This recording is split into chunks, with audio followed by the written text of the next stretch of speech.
วัสดีครับอาจารย์ครับผม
Hello, welcome to another Dhamma meeting where we will discuss the Buddhist practices of charity, morality, and meditation. Everyone who is interested is welcome to join. We're waiting for our first participant, so we'll see who comes in first. Professor Ken. Hello to you, Professor. Good afternoon, Ajaan. How's life been treating you? Or how should defilement been treating you? Yeah, it's been quiet. I've been practicing, so the defilements have become more obvious. Yeah. But now it's a quiet time for practicing more. It takes a few days to get back into practicing normally. I have one question, Ajaan. Sure, go ahead. With regard to, can you hear me okay, Ajaan? Yes, I can hear you. Okay, good. Okay, question regarding Vedana. So since Vedana is one of the Namakandas, does it refer to mental feeling, or also does it include physical feeling? Well, feelings can be created through the body, the physical parts, or what you see, what you hear. When you see something you like, you get good feeling. When you see something you don't like, you have bad feeling. So it can be physical, or it could be, I mean, if somebody hit you, you get painful feeling, right? That's also, so it comes to the five sensual organs, basically. Whether to your eyes, ears, nose, tongue, and body.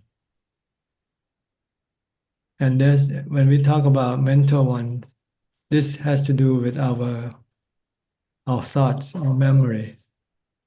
When we remember something bad, we can have bad feeling also.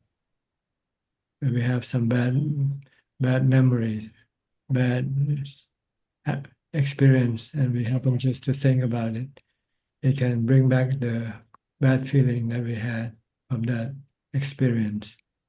So this is also coming. This one come straight from the Namakandas, from perception of memory and from sankhara or thoughts. So there are actually about six points that feeling can arise from the eyes, ears, nose, tongue, and body, and the mental part, which is usually the memory and the perception and the thinking, can create good memory or a good feeling or bad feeling. If you think a good time you had last year celebrating Christmas, you can be happy, you can feel good. Or you have a bad experience with somebody, when you thought about it, you can have bad feelings. This is different from the dukkha. or no dukkha. This is the dukkha created by our defilements. And the cessation of dukkha happens when there's no defilement working. So this is different. This is the dukkha and the Four Noble Truths. It's not the sensation in the namakanda. It's in the mind itself, in the knowing itself. So what we want to tame or get rid of is the dukkha in the Four Noble Truths, the dukkha that arises from our desire or cravings. This we can eliminate. The Buddha and the noble disciple, they eliminated this dukkha of suffering or bad feelings from the mind. Those feelings that caused by the cravings or desire. But the sensation, the feeling, the good or bad feelings from the other six point, they cannot get rid of. They still have to experience them. When they have a stomach ache, they could feel the painful sensation from the body. When they see something not good, they can have the painful feeling. Like when you see some bright light or something like that, that can cause the eyes to have pain, and they can experience that also. Or when you hear a real loud noise, for instance, that hurts your ear, they can also feel that bad sensation. But the thing that they don't do is they don't react to them. They just accept them for what they are. But for non-enlightened person, they tend to react, whether by attraction or by aversion, by like or dislike. So this is the difference between the enlightened person and non-enlightened person. When you react with emotion, like or dislike, you are creating dukkha, you are creating suffering in the mind. Because when you have like, you will have desire, craving for what you like. And when you cannot get what you like, you can have disappointment or dukkha. This is caused by your defilement, your cravings. This the enlightened noble disciple, they don't do this. They just merely observe, acknowledge. Good, loud sound, bright picture, bright light, or something like that. Or painful, some stomach pain or muscle ache or something. They do experience this thing, but they don't react emotionally. They just merely observe. Clear? Is this clear to you now? When we talk about Vedana, we talk about the feeling that comes to the six sensual organs, 5 sensual organs, and one mental organs. Yeah, that's clear to Ajaan. These things sometimes you cannot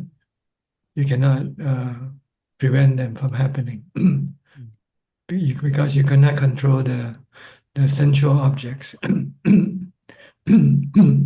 There are various types of sensual objects, good ones, bad ones, and neutral ones. And when you see them, they create feeling, good feeling, bad feelings, or neutral feeling. But if you're just merely observing them, then they don't pose and they don't become a problem to you. You just let them, watch them, and treat them like the three characteristics. They come and go.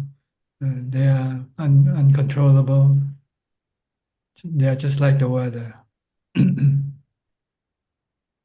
you will not have no cravings for them, either aversion or attraction. So our goal is to maintain equanimity in the mind, not to react to anything. Good sensation, bad sensation, or neutral sensation. We're just merely observing them, accepting them for what they are, and treat them like the three characteristics. They come and go. They are impermanent. They are anatta. They are not under our control. If we try to manage, deal with them, we could get dukkha, suffering.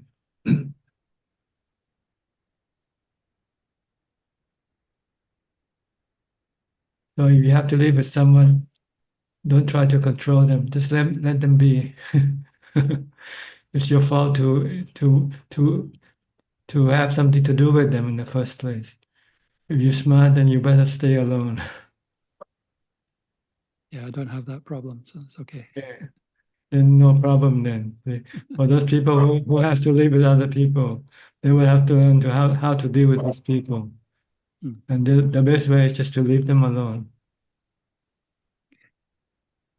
Or if you have to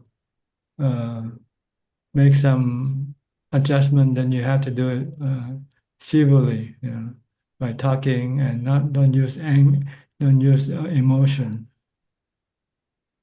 Just converse and exchange ideas and see if it's possible to come to an agreement somehow. If you cannot have any agreement, maybe it's time for you to separate. But you don't have to get mad, get angry, or get sad or anything like that. Just be rational.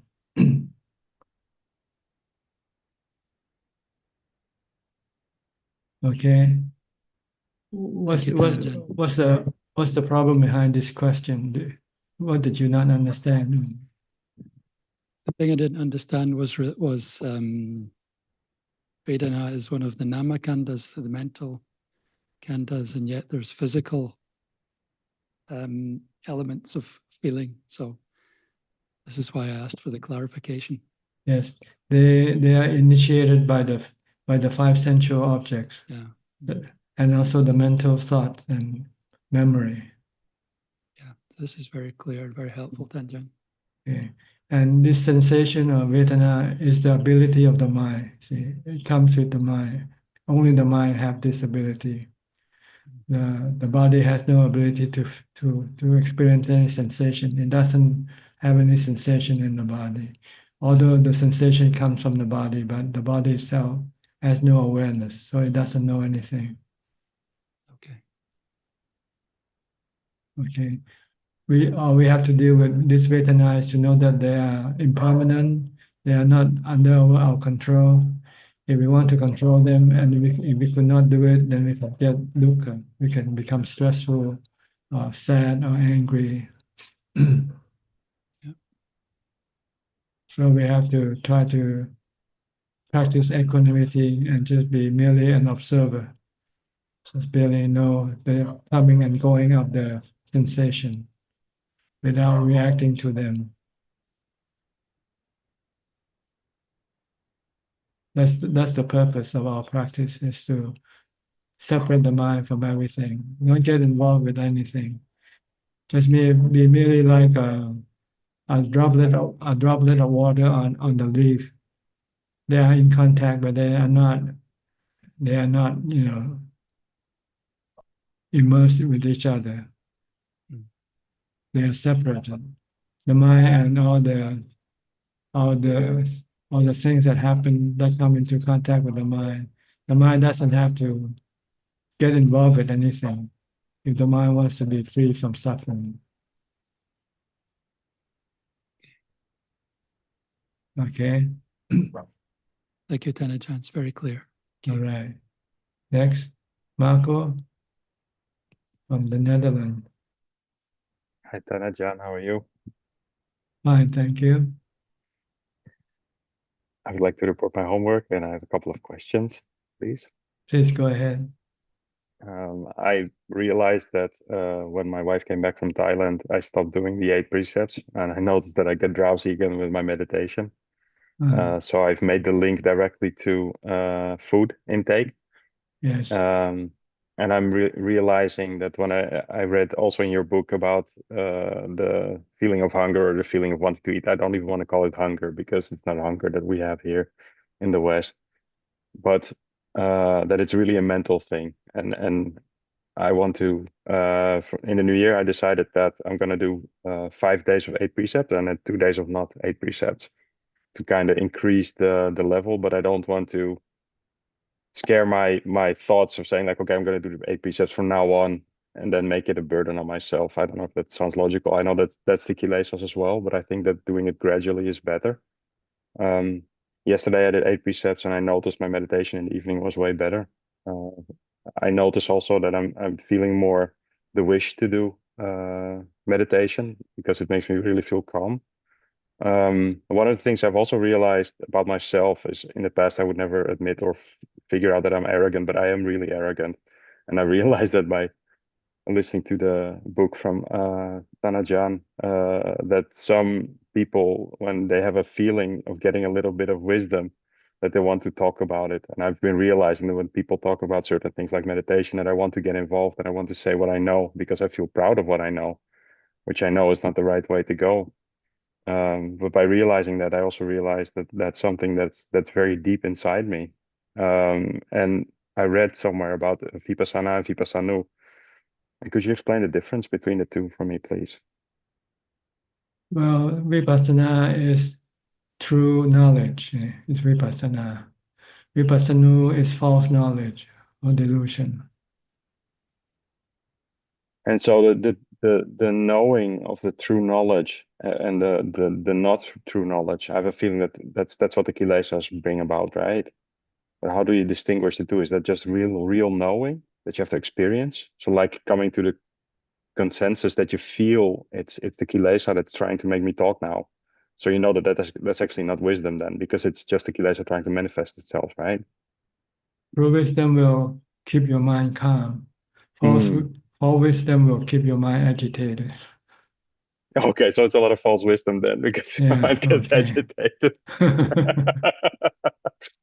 So it's yeah, that's true. So it's the agitation that brings me that feeling that I want to interact with. I want to give my opinion about it, which automatically means it's false wisdom, because The, otherwise I cra- would have been calm. the cravings. True Yes. wisdom will suppress all of cravings.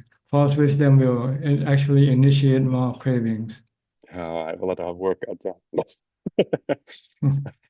Do you have a suggestion for me to, like, what I'm doing now is when I'm noticing that I feel the need to want to say something or give my opinion, I'm not trying to suppress it. So I'm not equanimous at all about it. I have a feeling, and I notice that I'm happy that I'm suppressing the feeling, but then at the same time, because of happiness, it's again a craving, right? Because I'm feeling good about it.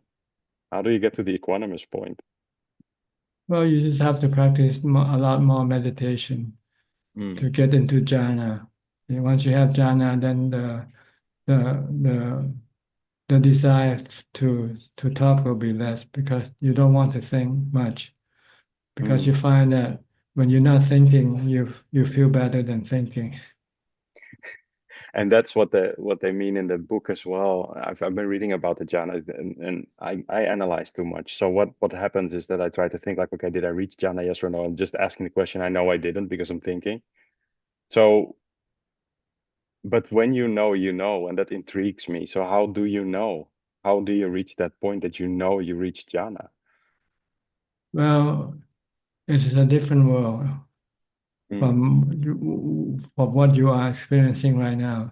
It's like being sent into space and all alone by yourself with nothing else around you, and you feel peaceful and content. Yeah. And so that now I hear that, and then automatically I get all kinds of thoughts in my mind about what it would feel like. And that's again hampering me and being a hindrance because that's thoughts about what you're expecting, right? And that shouldn't be like that. I should calm the mind. So the more mindfulness training is key. You just keep concentrating on your meditation object. That's what you have to do. Yeah. And that's what I noticed in yesterday as well, because because of the no food intake, I was able to be aware and just focus on my breath, only on my breath, only on my breath. And that's when I started to feel good. So I at least feel that I wasn't thinking anymore. So that should be the right approach. And I had another question about sanya. So I understood that sanya is memory, right? Memory So or perception. memory or perception. So is it also involving So what I realized in the past, so I broke in the past the fourth precept so often because I was worried about what people would think about me. So what I was doing, I was fabricating what they would think, and I would be arrogant enough to think that I would know better what would be best for people to hear. Whereas I don't want to directly hurt them, but I also don't want to hurt myself because I was afraid of their reaction. Is that a sankhara, or is that also tied to sanya based on previous experiences? Usually Sankara and Vijnana and Sanya usually go together. They work like left hand and right hand. They support Okay. each other.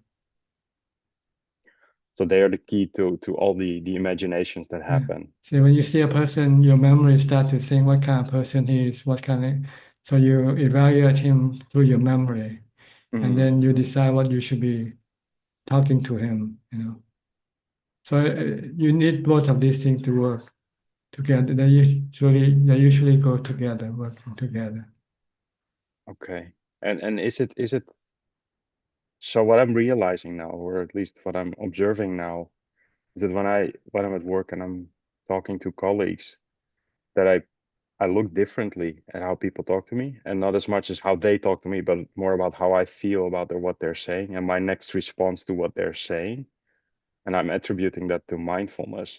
Is that a logical result of just trying to get deeper inside oneself to understand what one's feeling is, but then also being able to project onto the others what their intentions could be? That's a feeling I have now. I have the feeling that things are less or more transparent, I think the word is.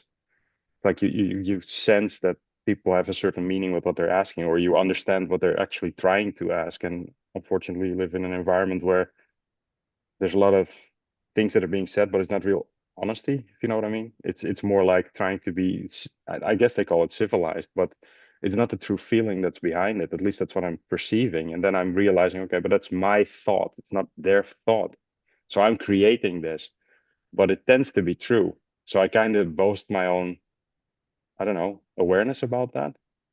But I feel that that's a result of the practice that I'm doing. And so the key is for me, and again, I guess I'm looking for guidance here, is to keep on meditating so that more calmness arises, so that all these thoughts go away. The thoughts need to be stilled. Yes, I think you should worry less about other people, what they say or what they think, and just worry more about what you think. And the less you think, the better it is for you. So try to think less and less, and don't worry about what other people might think about you or what kind of message they want to send it to you. And the funny thing is, that is exactly what I've been doing, and that's what's causing my thoughts to actually go more internally, because that's changed my behavior at work now. And that's what I'm realizing as well, that work is kind of interfering with everything, because I have to think about things that happen at work, and I have to think about what the next steps that are there. So it's interesting that this, yeah, the not thinking is the red line of my life at this point. At least I'm realizing it, I think. Um, yeah, thank you, Tanaja. And that's one of my key parts that I want to focus on a lot, just to not think, just let happen, and just be aware of what's happening, be aware of what I'm thinking, and just keeping the precepts really. And that's one of the things that I'm happy about now. I really have a feeling that I'd rather die than break any of the precepts, because that's the feeling that I have inside now. I don't want any reason to have to break a precept. So whatever my behavior is, if it's wrong or right, for other people, it's about me. I have my precepts, I have to follow them no matter what. And if that means confrontation, I just have to deal with the confrontation as is, or I keep quiet, or I just let people say what they want to say. But I don't want to have to worry anymore about what people think, because that's, like you said, Tanajan, it's what I've been worried about all my life. What do people think of me? What do people want from me? How do I treat them in such a way that I get what I need?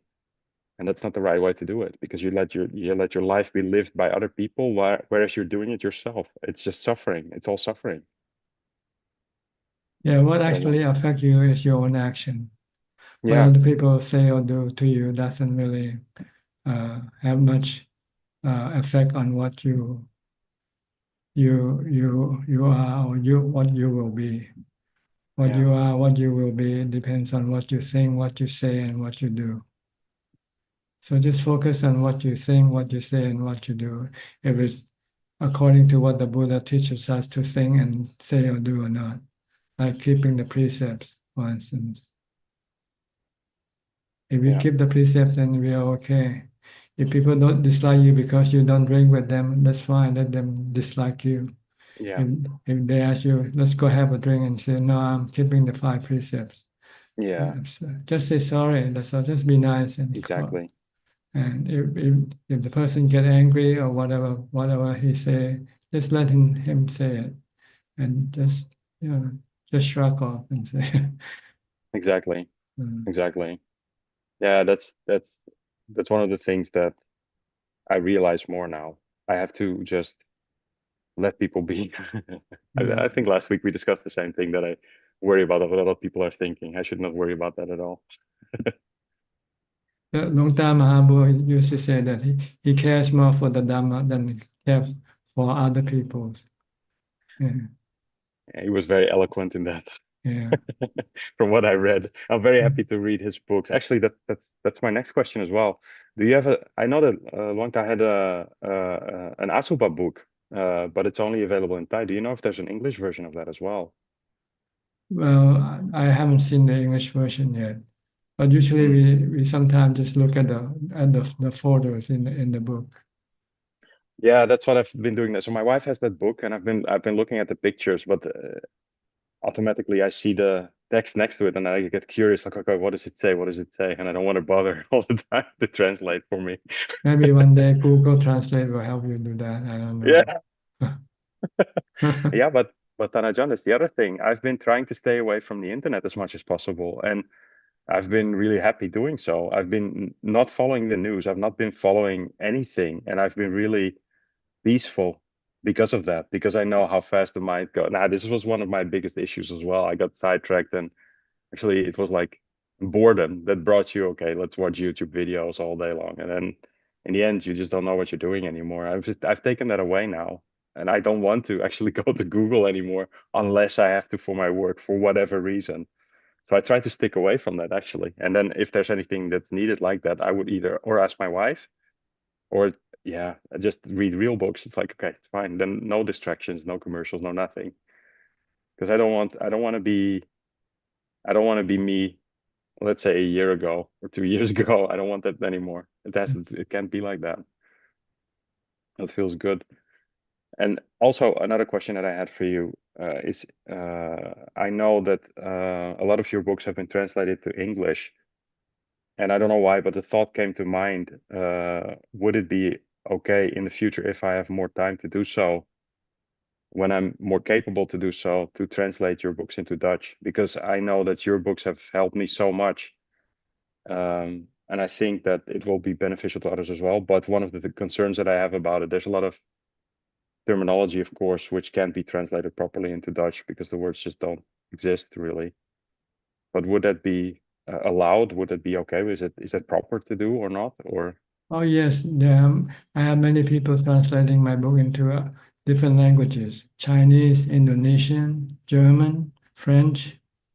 So just do it, do the best as you can. Try not to distort the meaning of the word. That's all. okay. Because I've realized that reading your books has helped me out a lot, and there's one sentence that really kept with me very a lot, is your sense of going outside and just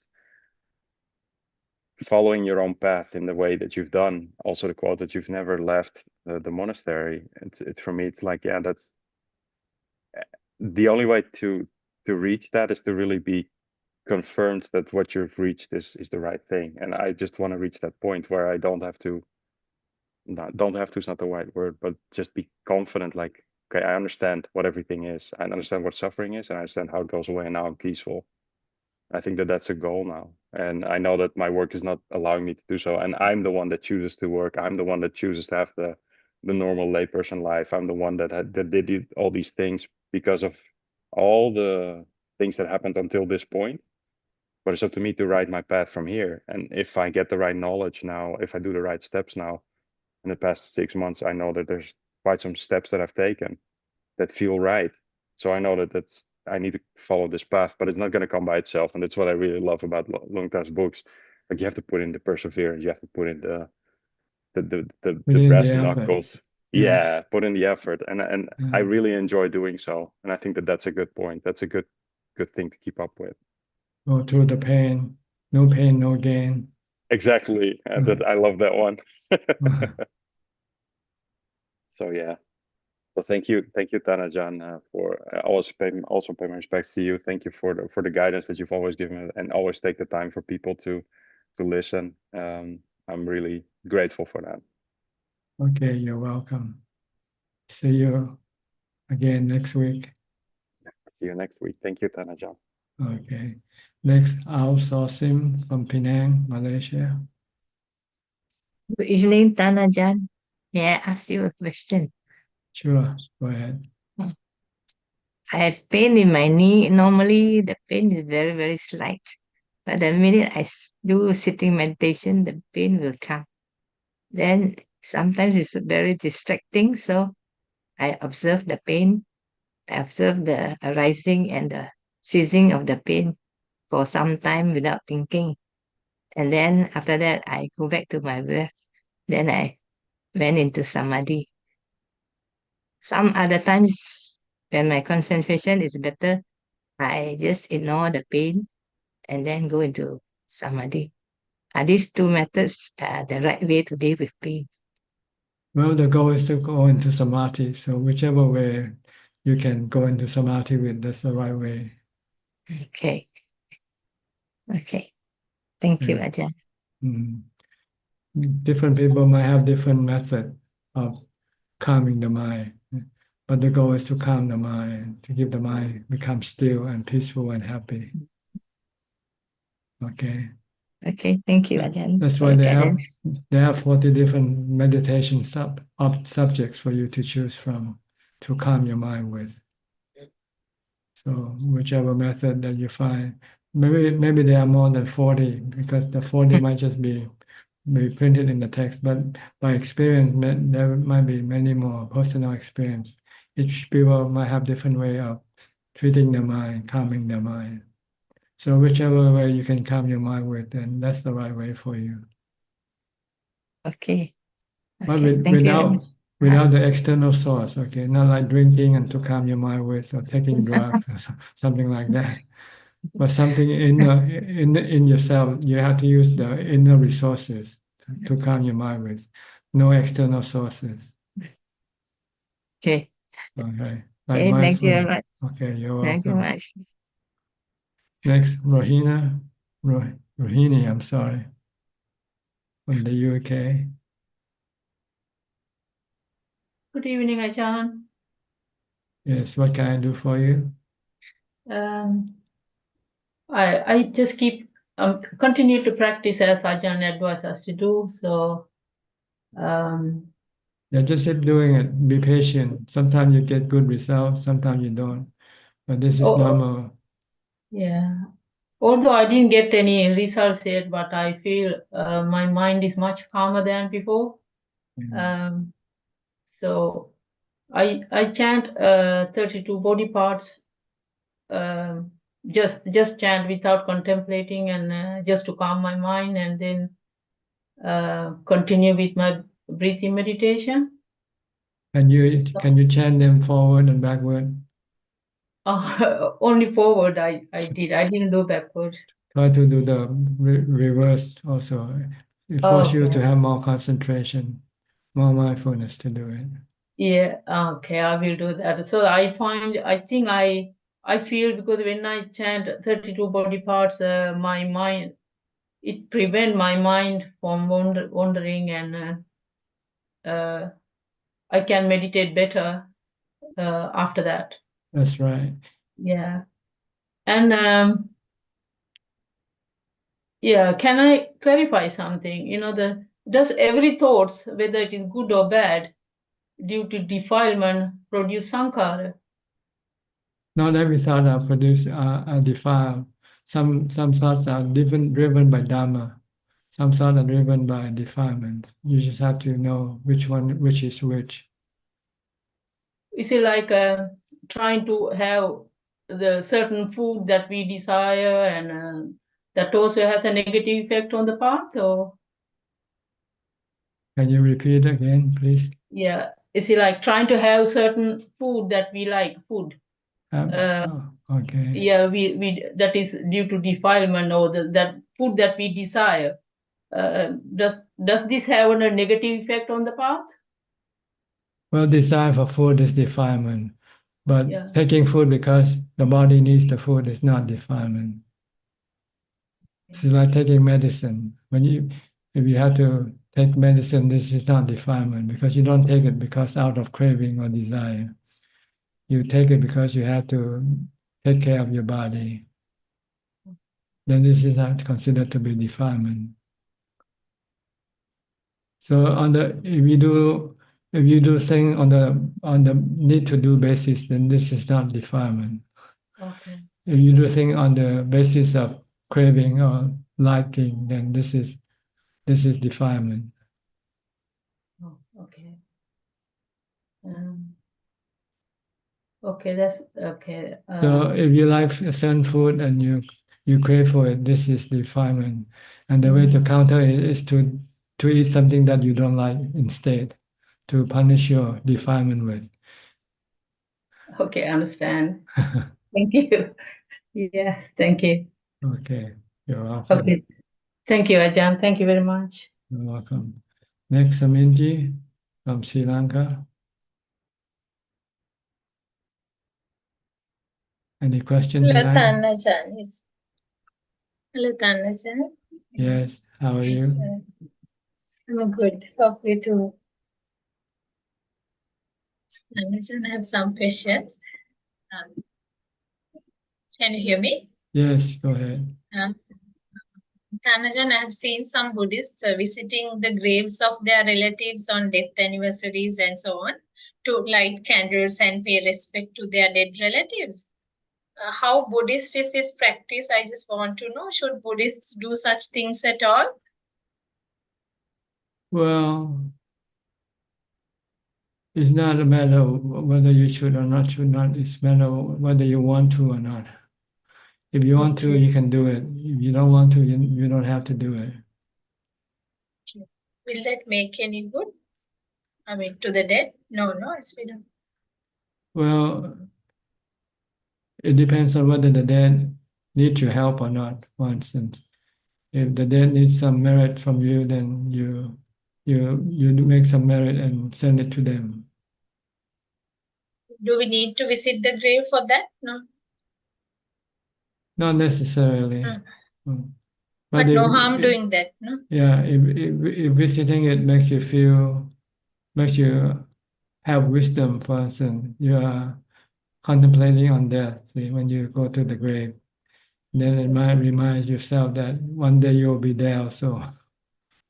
So then you will then try to make the best of the time you have before you die. Sometimes we forget dying, we forget death.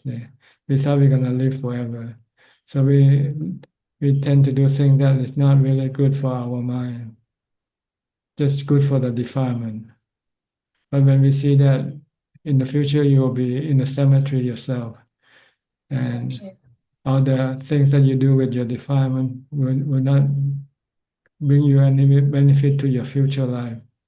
So maybe you want to change your attitude, your doing things. Instead of doing for your defilement, maybe you should do more for your mind. Prepare yourself for the future birth, for instance. Like do more precepts, keep more precepts, do more charity things, and meditate. Yeah. These are good things for the mind.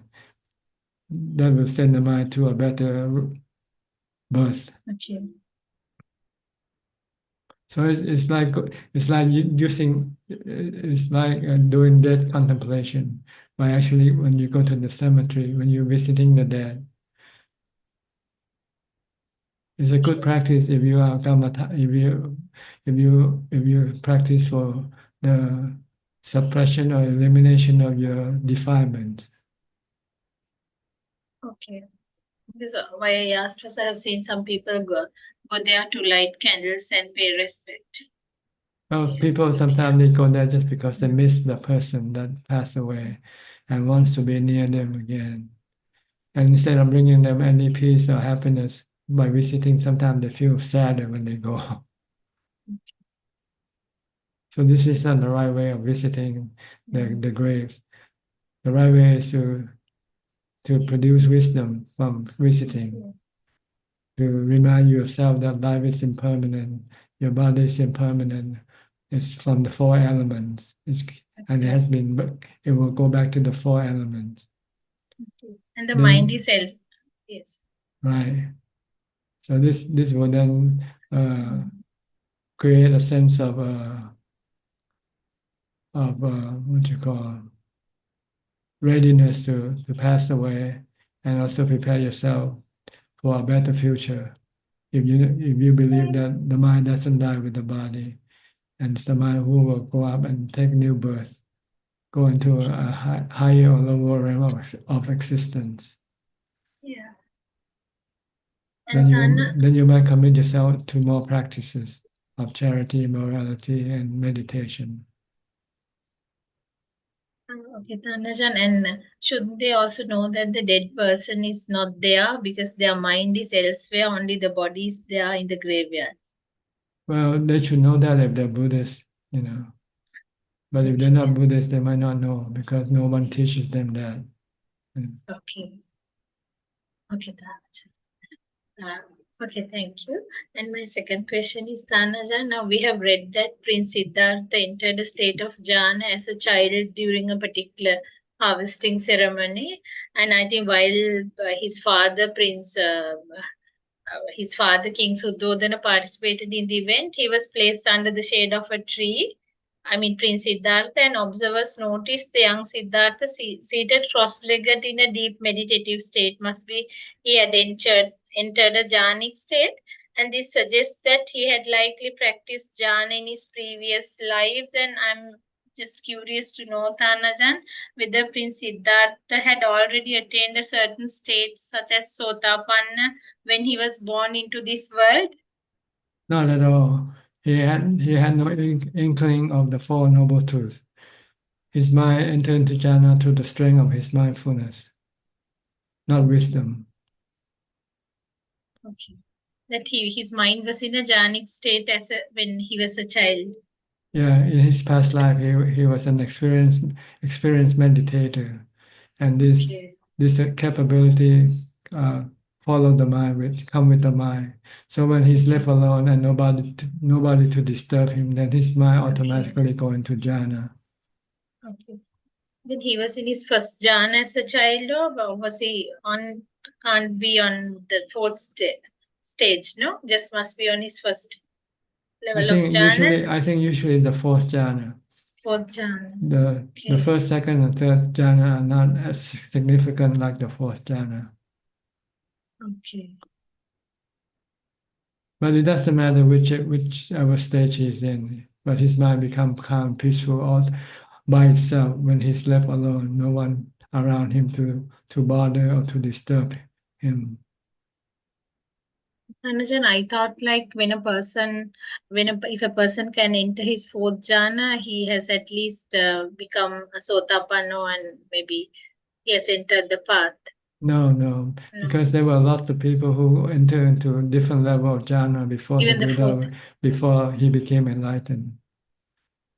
This practice of jhana exists long before the Buddha came into existence. Okay, Tanajan. Okay, Tanajan, my next question is actually a friend of mine told me that she practiced kasina meditation during her school days by focusing on a candle, Tanajan. And she said her memory improved significantly, and because she practiced this meditation continuously, she began achieving high marks in exams. But anyway, she also experienced something unsettling. She said she started foreseeing events before they happened. For example, she said she foresaw herself in an accident, and later had a narrow escape in her real life. Whatever she sees later, it happens in her real life. So several similar incidents occurred, she said, and then she got scared and stopped meditating, stopped doing this kasina meditation. This happened while she was in school. I just want to know, Ajaan, can such experiences occur during kasina meditation? Similar ones that happened to her? Well, kasina meditation is like anapanasati meditation. It's just only it's a different kind of method, that's all. Instead of focusing on your breath, you're focusing on the candle light. This can also calm your mind and concentrate in your mind. And maybe she apparently might have some psychic power with her mind already. So when her mind becomes calm, then she starts to be able to see things that you would not normally be able to see. So she might have some psychic power. But her mind is not strong enough with wisdom, so she doesn't want to see things that is not attractive. So she become afraid. So she shouldn't have stopped it, Ajaan? Because she's... Psychic power is not good for enlightenment either. If you want to use concentration, that's good. That's fine. Focus on the candlelight, like focusing on the breath. But if she wants to go into the psychic path, then this is not good, because the psychic path doesn't lead you to enlightenment. And in Sri Lanka, we have 2 stages of exams in school level called ordinary level exam and advanced level. She said she practiced it up to O levels, ordinary level exam, and she used to score very high marks because she started forcing things, and because actually these things later happened to her, she got scared and she stopped it. And after that, she said she could not score high marks for her A levels. And actually, she did science and she could not become a doctor. She could not enter the medical college. She ended up as a lawyer. So very recently, she told me, if I continue doing this meditation, I could have very well become a doctor, but I got scared and stopped it. That's why I couldn't continue I couldn't score high marks. Yes, because when she's not meditating, she doesn't have the mindfulness that can be used in her study. See, when you have strong mindfulness, then you will be, when you study, your mind doesn't run around here and there. You stay with the thing that you're studying, so you can remember more if you have stronger mindfulness. So what she lacked or what she lost was the mindfulness that she gained from meditation, from watching the candle. So if she wants to practice mindfulness, she can still watch the candle and try to stop the mind from going to the other knowledges. If the mind start to go away from the candle, bring it back and keep focusing on the candle only, then the mind cannot go into psychic mode. You know what I mean? Yeah. Yes. What she said was this forcing this started happening after she started doing this kasina meditation. In dreams, she foresaw certain things, and those things really happened in actual lives later, such as this accident. So this didn't happen during she was doing this kasina meditation, like when she was observing the candle. Maybe during the period she practiced this kasina meditation, while in sleep, she saw certain things such as accidents. Then in real life also the same thing happened. Yes, this is possible. See, because she have this ability. So whenever the mind is calm enough, but not too concentrated with something, then the mind can wander and go into the psychic path. But if you have strong mindfulness and force the mind to stay with the candle or with the breath, then it will not be able to go into psychic mode. Okay. And she also told me that once she saw in a dream she meeting with an accident, so she got scared and she stayed at home that particular day without going to school, because I think she used to take school bus to go to school, because then what happened was, when she stayed at home, her father met with an accident, and she particularly got scared because when she forces these things, and when she started taking action, and when she stayed at home, her father fell into trouble and he met with an accident. So when she tried to stay away from those things, one of her family members fell into trouble, she said. So that's one of the. This might be coincidental more than Okay. actual. Just so it just happened that he has to have Okay. some problem with himself, not Okay. because of this. of her action or inaction. You know. Okay, Tamaja. Then she should have continued that meditation, no? But she just have to know how to do it properly. Try to keep the Okay. mind with the candle all the time. Don't let the mind go into psychic mode. Oh, okay. So this happens with kasina meditation as well as when doing anapanasati or any meditation. Yes. Usually Okay. you enter into jhana first. Then after that, if you have psychic ability, then the mind will then go into psychic mode after you got into jhana. Okay, Tamaja. But if you have no psychic ability, then you just stay in jhana. You don't go into psychic mode. And only very few people who can go into psychic mode. About 5% of meditators, from what Ajaan Nongta Mahavu said. Only about 5% of people meditate who have this special ability to be able to contact with the dead or contact with the devas or to recollect past life, for instance. Not every meditator will have this ability. So if you don't have it, then it's good for you, because then you will not be distracted out of the path toward enlightenment. Because sometimes when you get this psychic mode, you enjoy it. It's like a special power for you, and you can then feel that this is make you feel more superior to other people, and then you might become addicted to these psychic practices, and then you will not have the ability to develop wisdom, because your mind doesn't have enough equanimity to resist your defilement. Okay. When you go into psychic mode, you don't have equanimity. If you stay in jhana, you will have equanimity.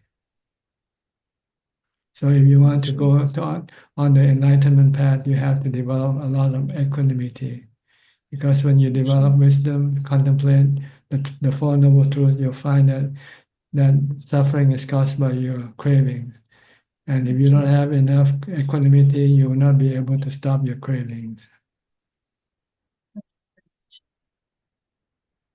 Okay. Yeah.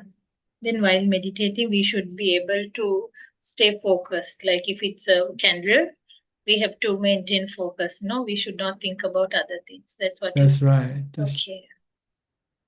Yeah, Thanaja, now my last question is, how should one celebrate the New Year according to Buddhist principles? I mean, with so many festivals, parties, and 31st night celebrations, should Buddhists participate in these events, or is it better to avoid them altogether? Just celebrating like we do now. We have Dhamma discussion or practice meditation. Lots of temples in Thailand now have the countdown, meditation countdown. Instead of counting the numbers and do the drinking, they do chanting during the countdown. It's good days. It's good. That's all I have. So just practice more, especially on special day like this. If you have the time, then practice more precept, practice more charity, practice more meditation. And Ajaan, I have one more question. Like when I was doing when I was meditating, maybe a few days back, I almost felt a dead relative, in the sense I never had that person on my mind, not even a slightest memory of her, because she passed away years back. Then I just felt like that person was standing or staring at me when my eyes were closed when I was meditating. I'm just wondering whether she's in need of any merit or something. I don't know. Somehow, um, I just came to my mind. I almost saw her. Like I just felt that she's standing next to me.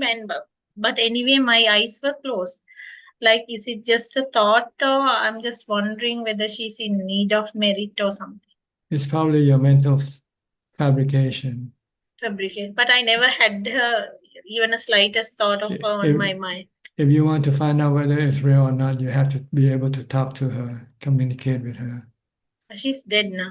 I know, but her spirit isn't dead. If she's the real spirit that coming in contact with you, then you should be able to talk to her and maybe talk about something that only the two of you know, for instance. Okay. Then this might be real. Okay. Okay. But if it's just a flash of image or something like that, this is usually tend to be our own mental fabrication. Okay. So just treat it like anicca, dukkha, anatta. They come and go, and just forget about it. Once they come and when they're gone, just forget about it. Then I thought of passing merit to her, but If just you can I do just that, remember. Yeah, you I can do can that just in case maybe she is real, but she's not able to talk to you. So you just do some charity and then dedicate the merit from charity for her. Okay. This is usually common practice in Buddhist countries. When we dream of dead people, we usually go to the temple and do some charity, and then dedicate the merit that we get from the charity for the dead, for the departed. Just in case they are waiting for our merit, our help. Okay. And the person who makes the charity also benefit, because you don't dedicate all the merits from the charity you make. You can only partially dedicate part of the merit. The majority of the major portion of the merit still remain with you, belongs to you. So maybe it's a good way to stimulate you into do some charity work when you dream of dead people. Okay, understand? Okay. Yes. Thank you so much. That's all I have for today. Wish you a Okay. very happy new year. Wish you health and happiness. Okay. Thank you. Nice talking. If you want your new year to be better, you have to practice more. That's all. Thank you. Will do. You cannot wish for it. You have to do it. I know. Okay. I'll do it. More charity, more precepts, and more meditation. Then your new year will be a better year than this year. Okay. Sadhu, sadhu. Okay. Next, Philip from Malaysia. Greetings, Ajaan. Who's behind you? Oh, Adeline. your partner. I haven't seen her for a long time. Yeah. Yes. How are you? I'm good. I'm good. I'm always listening inside the room, but since today is a holiday tomorrow, I can come in and listen and pay my Okay. respect to you. Good. Good to see you. Ajaan, I have a question about the practice. I hope I can articulate it correctly and well. Okay, I've been trying to push myself to sit longer, to have longer sittings, mindfulness and things like that. And over some period of time, I feel that maybe sometimes there's a plateau that I can't pass. Maybe I can sit longer than a particular, maybe 5, 6, 8 hours or whatever it is, right? So what happened was I think maybe last week or I decided to say, okay, let me take maybe a day off, but which I don't do it so intensely. It's like but I still do my meditation, and after that, when I return the next day, um, the meditation session becomes deeper, longer, more focus and things like that. I mean, the best way I can describe it is like is if you're practicing and going to the gym, and then you're pushing yourself on the track and field or in the gym, and sometimes you just can't go beyond a certain level, and your coach will say, hey, take a day off, but you still come in and maybe do a bit of light walking and things like that. So my question is it a advisable thing to do, or should I just continue to just push it, or it's just my defilements just saying that, hey, maybe you should just quit, and then and take a day off, and then come back later. Well, there are ways of stimulating your practice to a higher level. Like you have to maybe change location of your practice. Like if you live surrounding with people and things and activities, you might not have much more time to practice. So maybe you should go into seclusion, be alone. Then you would then have more time to do your mindfulness and meditation. That's why monks sometimes they leave the temple, monastery, and go wandering alone in the forest to get a new environment for them for practice. And also the environment that you go into practice can also stimulate your mindfulness practice. If you're surrounded by danger events, by animals or whatever, then it will make you become more mindful, more careful.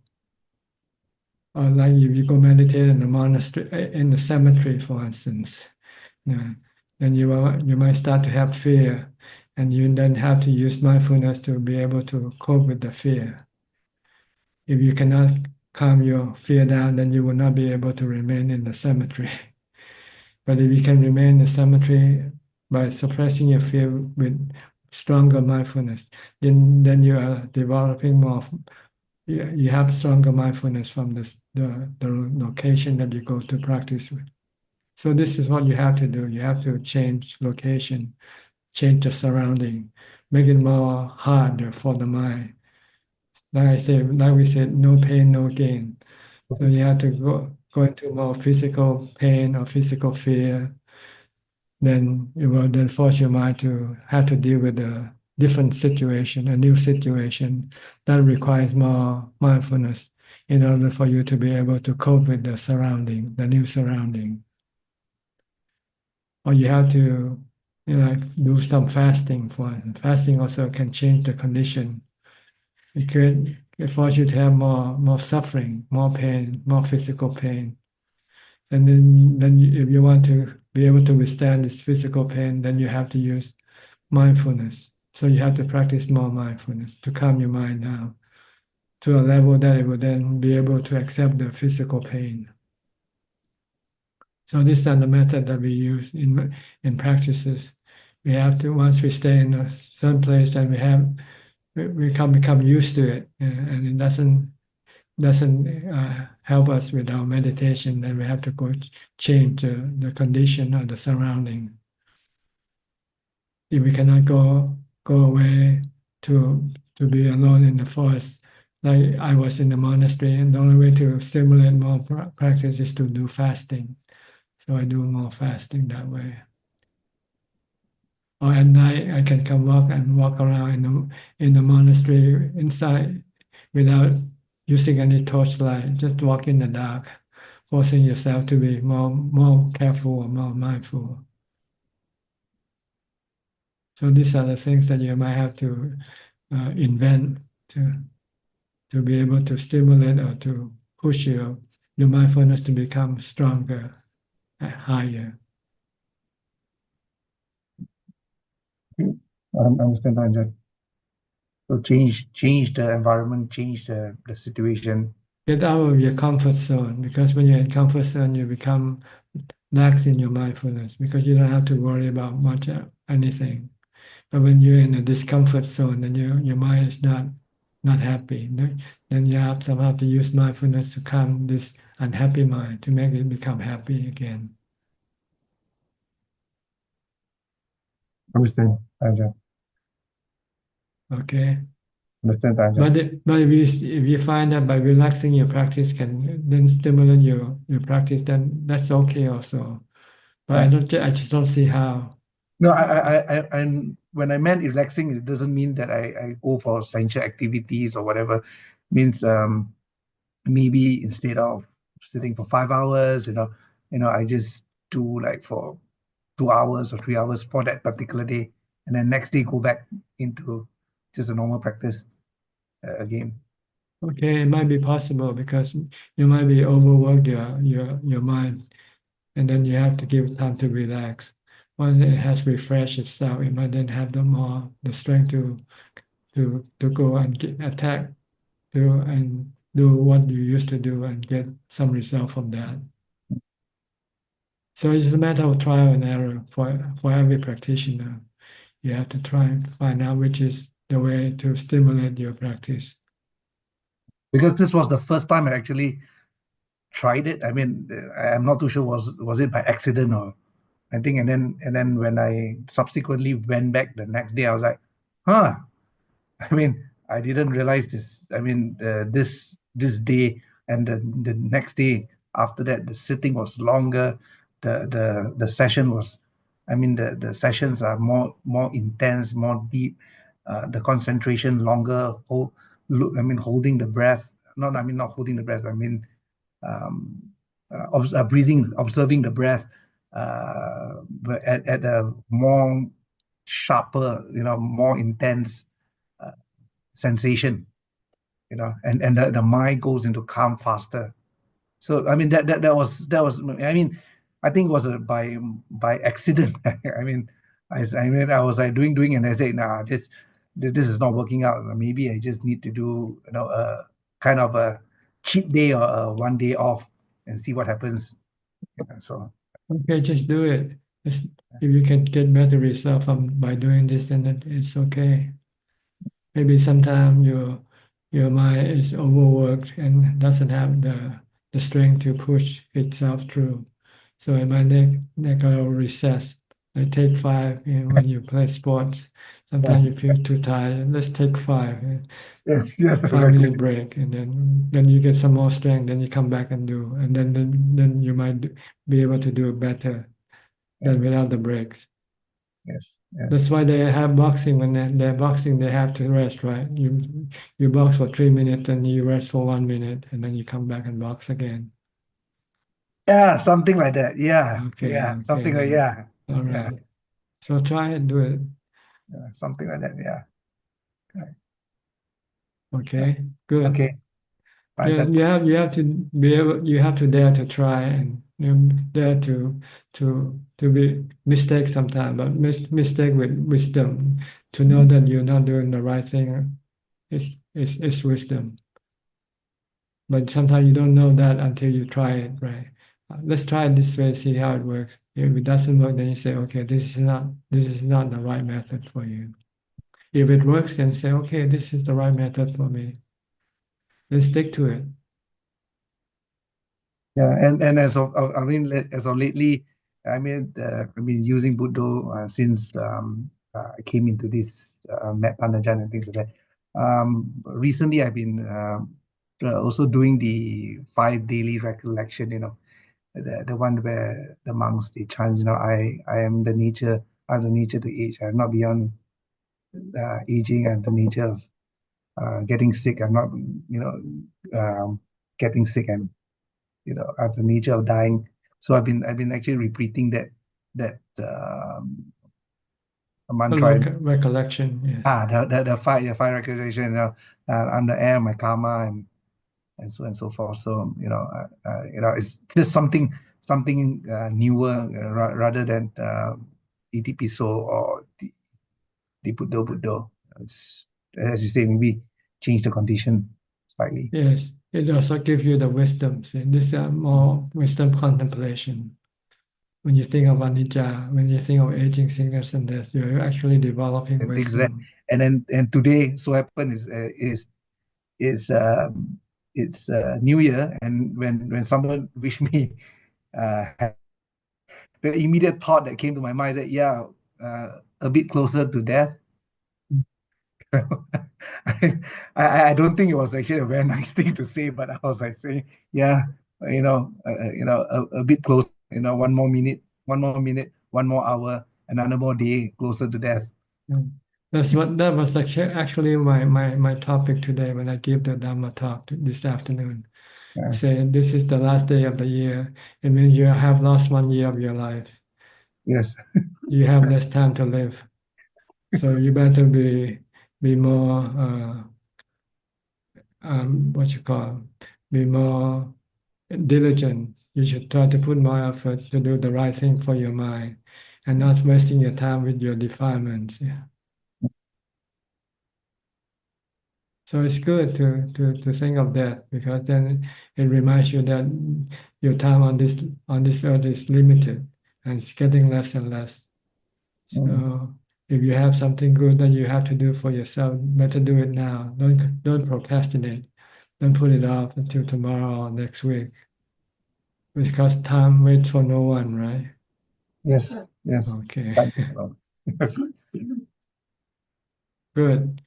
This is what Buddhists should recollect every day. The five things, like aging, sickness, death, separation from the one you love. Yes. And you are your own. The karma that you do, you will be the one who will pay the consequence. Yes. Born of the karma, heir to your karma. Yeah. You do good, you'll reap good karma, good consequences. If you do bad, you'll reap bad consequences. This is the basic teaching of the Buddha, the law of karma and the Four Noble Truths. And when you recollect aging, sickness, and death, this is the first noble truth of suffering. Aging is suffering, sickness is suffering, death is suffering, separation from the one you love is suffering. So you're teaching your mind the Four Noble Truths, the first noble truth. And it's, I mean, I can still remember, I mean, when we're talking about aging, sickness, and death, we know it from a theoretical point, and I mean, Tan Ajaan, I've been following you for quite a while right now, and I remember especially during the COVID time, when I was outside trying to buy food, and there was actually death around. I saw a lot of actually people dying, funerals. I think during my younger days I was a bit squeamish about it, about death. I'm to an extent superstitious, but when I finally saw people dying left, right, center, it hit me, and they say, you could be dead one day, tomorrow, next second, and it's the it's not so much of a theoretical anymore. When it hits you, and you're like, I realized it. Yes, that's what happened to the Buddha when he went outside of the palace, and he saw an old man, a sick man, and a dead man. He draw it back to himself. That he also will be old, he will be sick, and he will die. So sometimes you have to go see the real thing to really make an impact on your mind. By just reading about it or thinking about it, it's not yet strong enough. So sometimes you have to go visit a cemetery, or go to see a dead body, for instance, or go visiting some sick people in the hospital, visiting some old people in the old age home to see how they are like. Then you reflect back to you and think, I also will be like this one day. Yes. Yes. then it will make you want to do something for yourself. How to get rid of this dukkha of suffering when I get old, get sick, and die? And how should I do? How will I be able to do it by preventing myself from ever getting old, getting sick, or die again? By stopping rebirth, for instance. So it's a good contemplation, but you have to go see the real thing also to have the real impact on your mind. Ajaan. Okay. Thank you, Ajaan. All right. Next step, Morgan. Hi, how are you? Good, thank you. Good. I just I wanted to talk about faith and how I feel like I have a lot of faith in the Dharma. This past year, you taught me how to be more mindful, and it's made the practice just even more intense. And I just feel really safe within Buddhism. Like it feels like a container almost. Does that make sense? Like the Westerners always talk about Yes.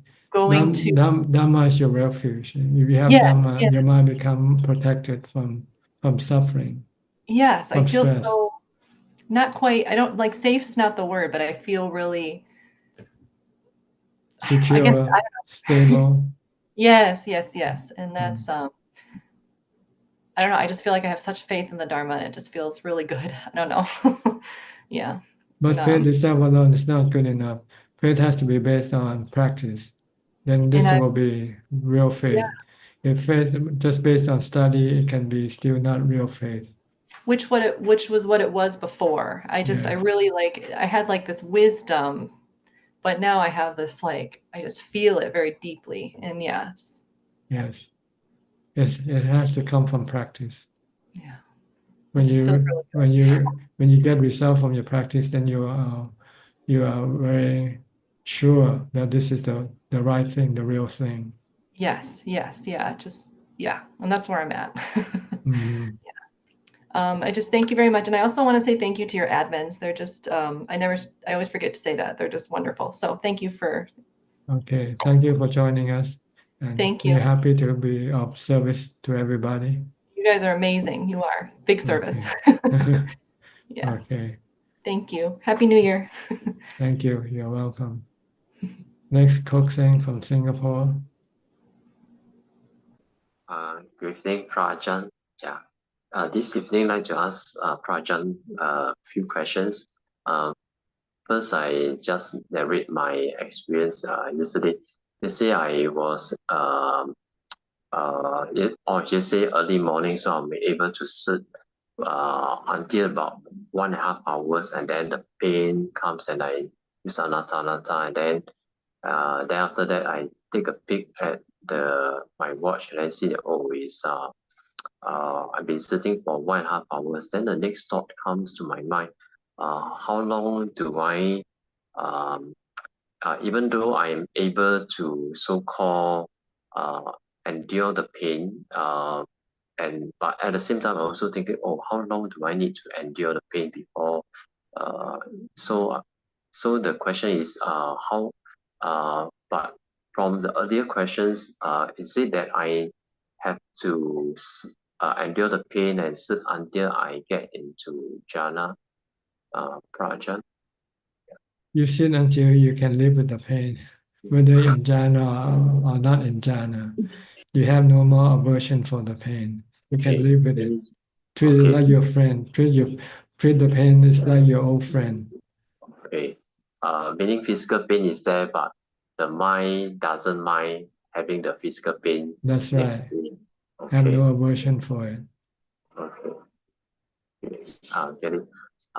Then my second question, Prajan, about the I think 2 weeks back, I think you were mentioning about not sitting using cushion. So I try not to use cushion to sit on the floor, and also another reason that triggered me, try not to use cushion It's because my wife always complain the cushion is dirty and so on, and needs to throw away, but not throw them away because sometimes I still need to use it to act as a cushion between my my my body and the floor, which may be cold.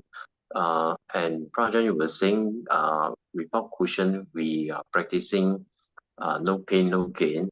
And you also mentioned something like Buddha also mentioned something about along this line of no pain, no gains. So just want to check, Prajan.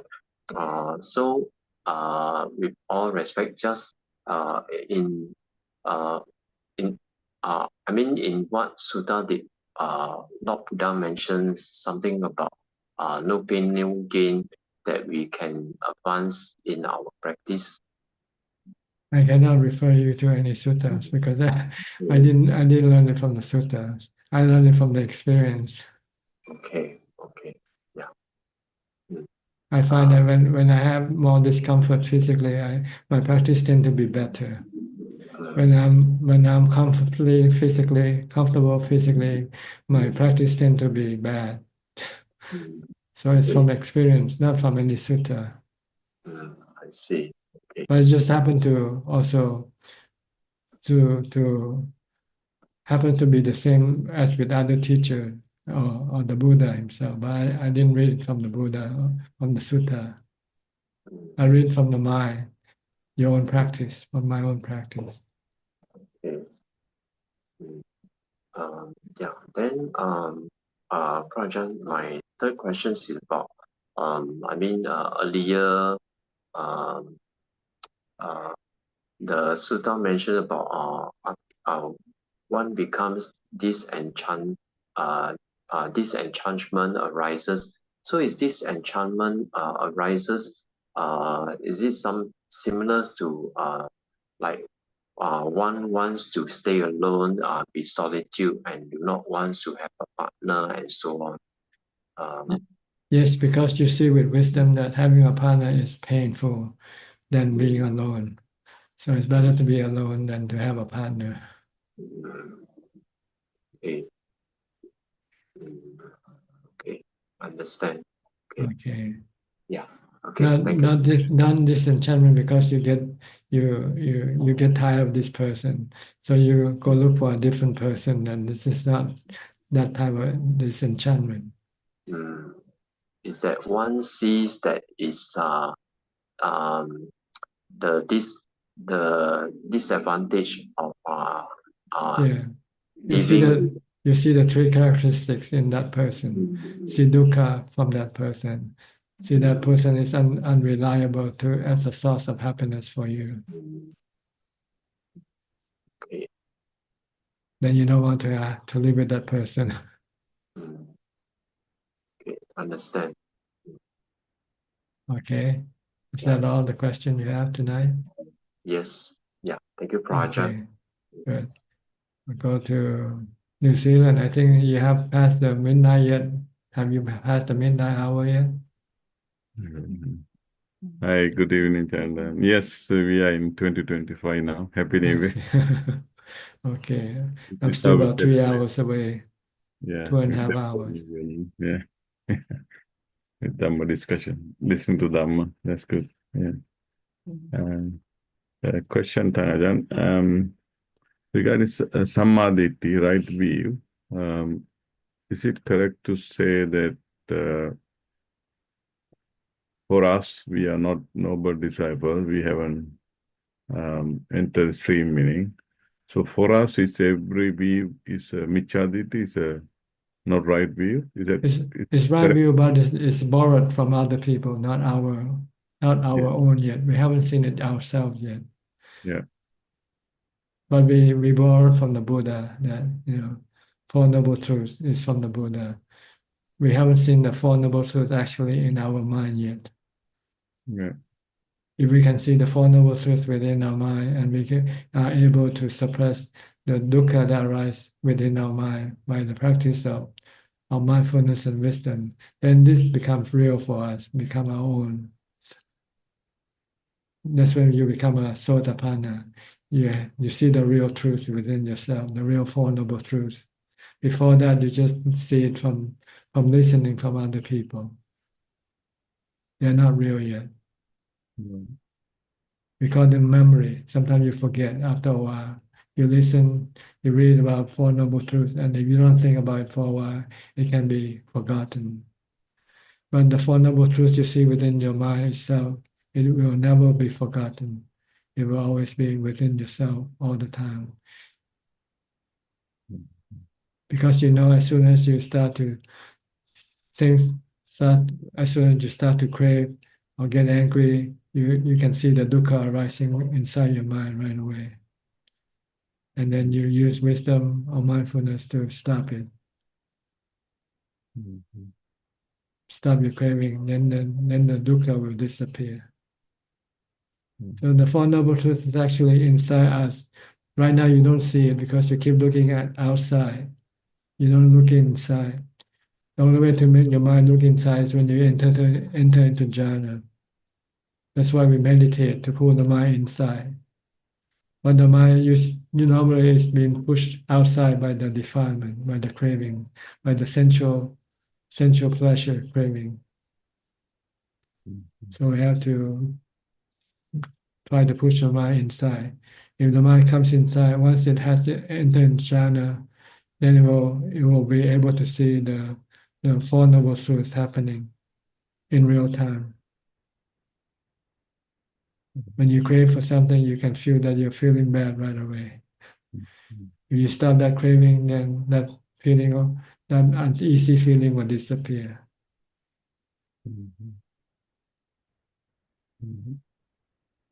So right now we have to use borrowed wisdom first, borrowed wisdom from the Buddha, samadhi, right view from the Buddha by studying the teaching or listening to Dhamma talks. And then we have to practice.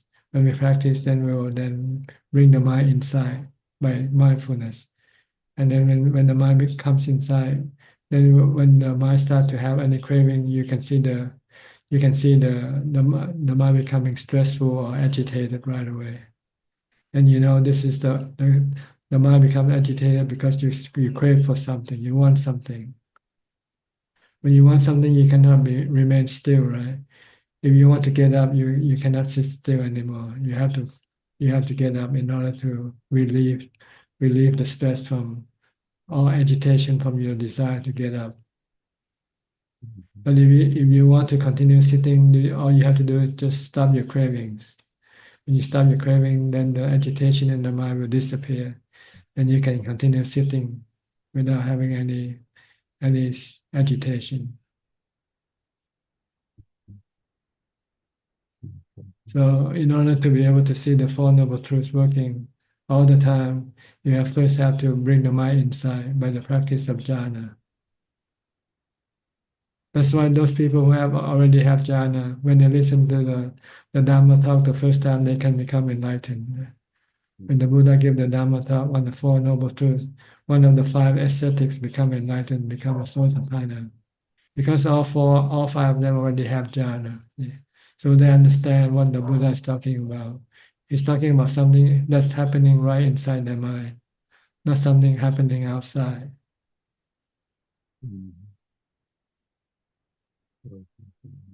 Okay, so practice more mindfulness. Try to get into jhana. Then all the questions will be answered. We're not looking at our mind. We're looking outside. We're looking at the sensual objects. We're looking at people, images, sound, and we react to them. We're craving without knowing it.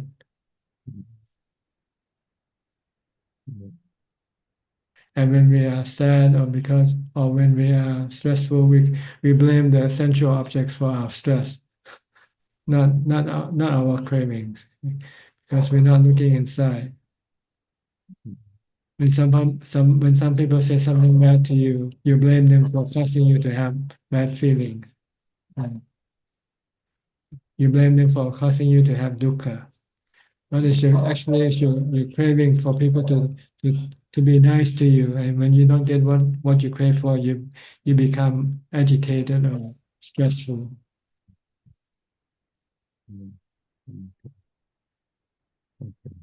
So you have to bring the mind inside by practice of mindfulness, pulling the mind away from the sensual objects. And when it gets into jhana, then it has entered into the mind. Then it will start to see all the things that happening in the mind, all the Four Noble Truths.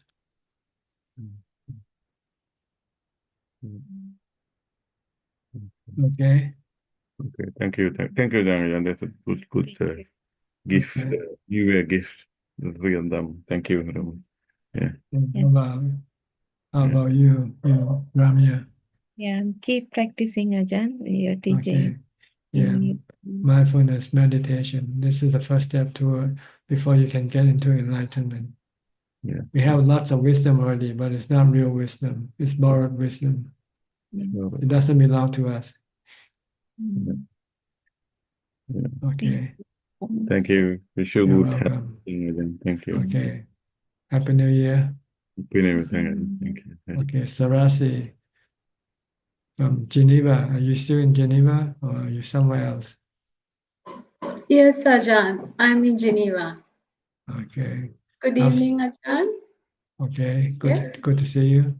Good to see you, Ajahn. Yes. I have a few questions today. Sure, go ahead. Yes. My first question is, pure mind of an Arahant, does it always associate with the present moment, or does it at times recollect past life, previous experiences, past experiences, or recollect the past? Does it always associate? The Arahant has full power over the mind, so it can direct the mind to go think about the past or the future or stay in the present. But an enlightened mind usually cannot control their own mind. Sometimes the mind just go into the past, sometimes go to the future, sometimes it stays in the present. But with an Arahant, he can control his mind to either go into the past, to the future, or stay in the present. Mm-hmm. It's a matter of control, really, in this talking. Mindfulness, if you have full mindfulness, you can control your mind. Mm-hmm. So, which means when he's away from society in seclusion, he can his mind can go back to his, for instance, like childhood or anything like in the past. Yes, if he wants to, he can go into the future even. Mm-hmm. But without any defilements or any attachment. That's The right. difference. That's the difference, and he can control what he wants to see or what he wants to think. Also. Okay, Thanaja. My next question is about when we worship Sangha, does it include who have attained the path, who are in the path, Sotapanna, or just people who are in robes? In totality, the Sangha. When we worship the Sangha, is it only the noble disciples of the Buddha who are at least Sotapanna, or people who are just in robes? We respect everybody who's in robe. This is the usual normal practice, but we differentiate them between enlightened and unenlightened Sangha. Okay. So we have to choose who we should listen to, then we would want to listen to an enlightened Sangha rather than an unenlightened Sangha. But out of respect for those who are not yet enlightened, that they are on the path toward enlightenment. So you also want to respect them, worship them, in the sense that they are the one who will be the future enlightened Sangha. Okay. Mm-hmm. So yes, normally since we cannot differentiate whether a monk is enlightened or not enlightened, we just pay respect because at least he's in robe and he's keeping the precept. Mm-hmm. And that's good enough to worship him. to pay respect to him. Okay.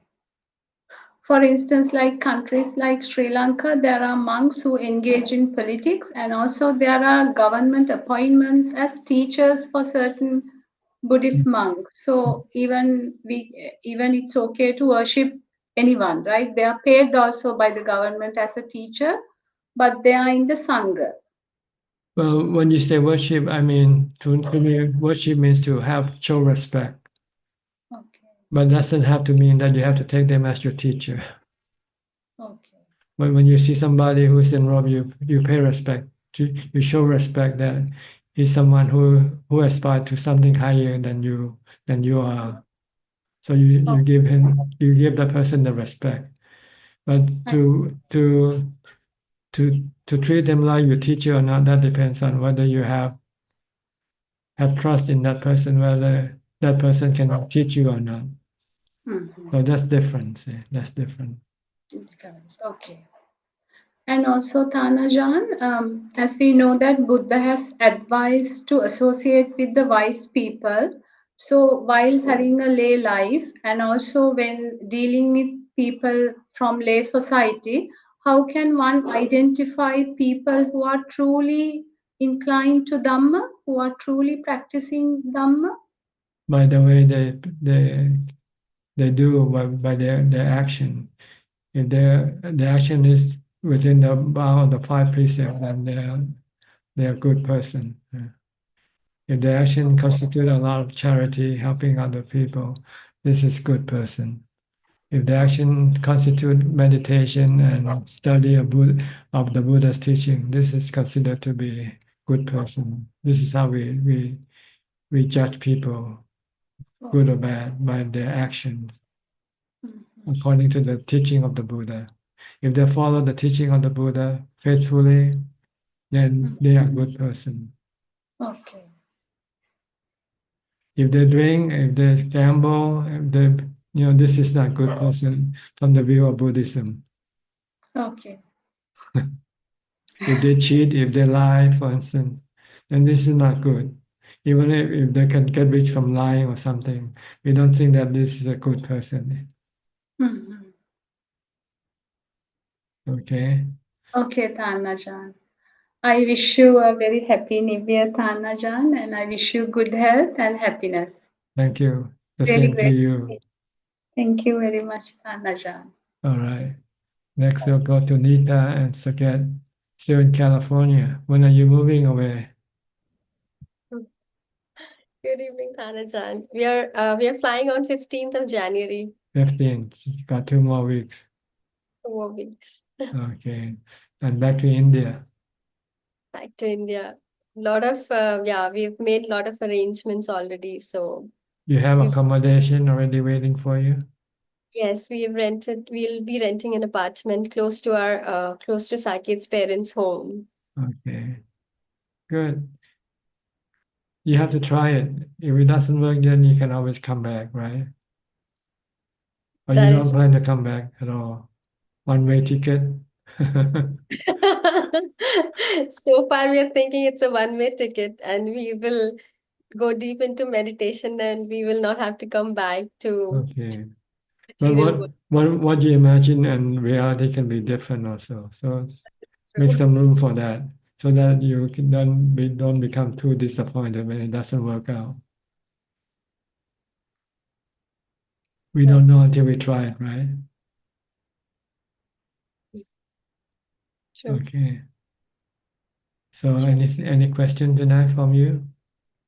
I had a quick question, Ajaan. When we take the 5 precepts and then when we take the 8 precepts, so sexual misconduct is changed to Abstinence, to abstinence. Correct. And what is the what is the benefit or what is the advantage of abstinence? You have time for meditation, and if you spend time with sexual activity, then you won't have time to meditate. It's a different end of the spectrum. When you have sexual activity, you do a lot of thinking. Your mind is active. when you have abstinence, then your mind become less active. So it's easier for you to meditate. Right? Just like other sensual pleasure action, going to watching entertainment, singing, dancing. This is activity, which opposes your practice of meditation. When you meditate, you want to still your mind, stop the action, stop the mental action. So you first have to stop the mental action that is caused by your cravings first. Then you have less action to deal with when you meditate. Thank you, Ajaan. And also, yes. Yes, also go ahead. I was wondering, in the evenings, if we have like buttermilk or juice, is that okay for keeping the 8 precepts? Well, there are some things that allow that you can drink. Fruit juices, you can drink fruit juices. But these fruit juices must not contain any matter. It has to be just fluid, just liquid. You have to strain all the solid part of the fruit from the juice. You can drink those, or you can drink things like tea, coffee. These are allowed for drinking in the if you keep the 8 precept, and you can drink it afternoon. After midday, you can drink this thing. Thank you, Ajahn. Okay, but if you want to be strict and don't want to be confused what you can drink and what you cannot drink, just drink pure water, plain water, because that's what the body needs when you drink. It needs food, it needs water. It doesn't need the drink with taste or smell, anything like that. So you want to be strict and be easy. Just drink water after you finish your meal after midday. And then don't drink anything else, but just plain water if you're thirsty. Because if you want to drink some other thing, it usually means your craving, your sensual pleasure craving is still working. So to suppress this sensual pleasure craving, just drink pure water, plain water. And go through the pain, because you need the pain to gain the spiritual benefit. Yes, yes. Okay.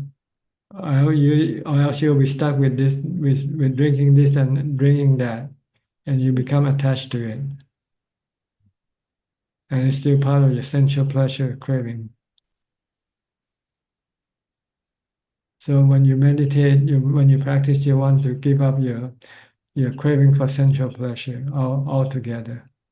So anything that constitutes sensual pleasure, you should try to avoid it. But your defilement, your sensual craving, pleasure, tend to find excuses to drink them, to consume them. Yes. So to get rid of all sensual pleasure craving, just drink plain water. After midday, that's all the body needs is plain water. It doesn't need fruit juices. It doesn't need honey. It doesn't need sugar or tea or coffee. These are all sensual pleasure. Still, better find pleasure from meditation. If you feel you're not happy, meditate. Try to meditate. The more you meditate, the more you become happy. Then you won't need to have any sensual objects to keep you happy. Okay. Thank you, Ajahn. So don't be afraid of the pain from abstinence. It's beneficial in the long run for you when you abstain from things, when you abstain from sensual pleasures. It might be painful at first, but as you advance in your practice, then they will not be painful after you get used to it. Okay. How about you, Nita? Any question? I do have a question, Ajaan. So a few days ago, I had this very strange dream, Ajaan. And then basically Saket and I were driving, and then it just became pitch dark, and Saket stopped the car, and then there was a gunshot at the driver's spot. And with that sound, I woke up and I realized that my whole body is numb. I couldn't move, I couldn't do anything. And I just was observing my body, and I could see the numbness, I could feel it, I could feel that it's all frozen. And there was fear, I was terrified. And I just started chanting Buddho, and I realized that mm, I should chant Itipiso. Yes, you And need to bring your mindfulness back. See, you lose your mindfulness. Your mind has been consumed by the dreams that you were in. You become so involved with the dream that you lose the mindfulness to control your mind. So it acts on your body. So try to bring mindfulness back by reciting Buddha, Namo, Sangho, or do some chanting.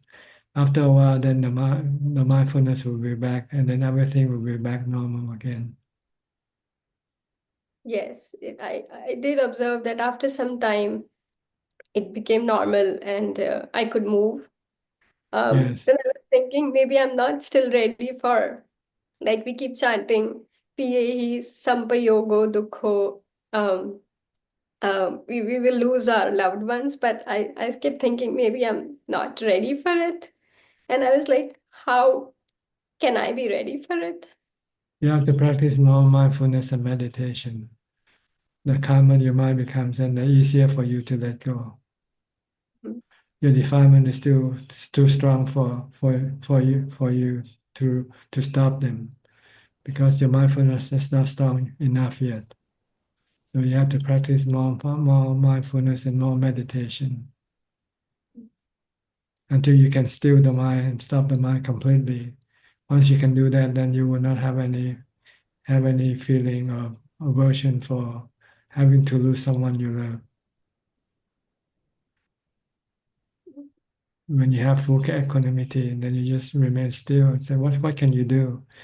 If he's got to be gone, what can you do? You can cry, you can do whatever you want, but it's not going to change anything anyway, right?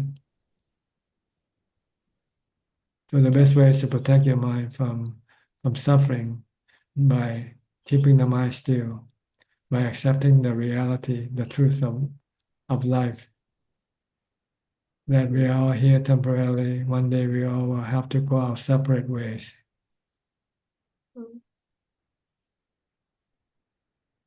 Whether you like it or not, that's what's going to happen. If you like it, then there's no problem, right? If you don't like it, then there's problem. So you have to change your dislike into liking by accepting. When you accept the truth, then you will feel fine, you feel comfortable. So practice more mindfulness, meditation, so that you have equanimity. Once you have equanimity, then your mind will not react to anything. It will be just merely accepting or acknowledging. Okay? There was another thought which came into my mind at that time, Ajaan, and I thought I'll ask you for guidance.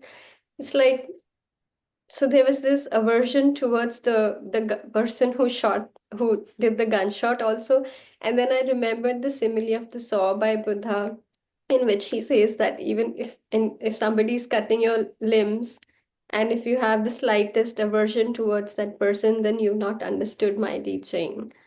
And I was thinking, how is this possible, to not have aversion, to not have ill will towards the person who's harming you? Because if you have equanimity, whenever you have aversion, you're creating dukkha for yourself. See? So you have to see the the pain or the damage done by your aversion. You're hurting yourself when you have aversion for other people. See? When you're angry at other people, you're hurting yourself because your mind becomes agitated, unhappy. If you're not angry at other people, then your mind remain calm and peaceful and happy.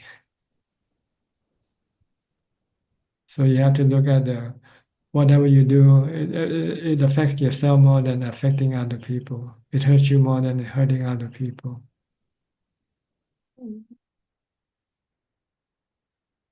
That's why Buddha teaches us to forgive. See?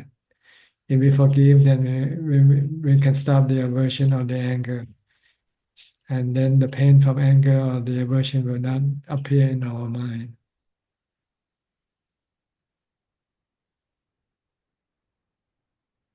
This all come back to being able to bring your mind inside, see, to see the dukkha created by your cravings or aversion. So you need jhana, equanimity, to be able to see these things happening.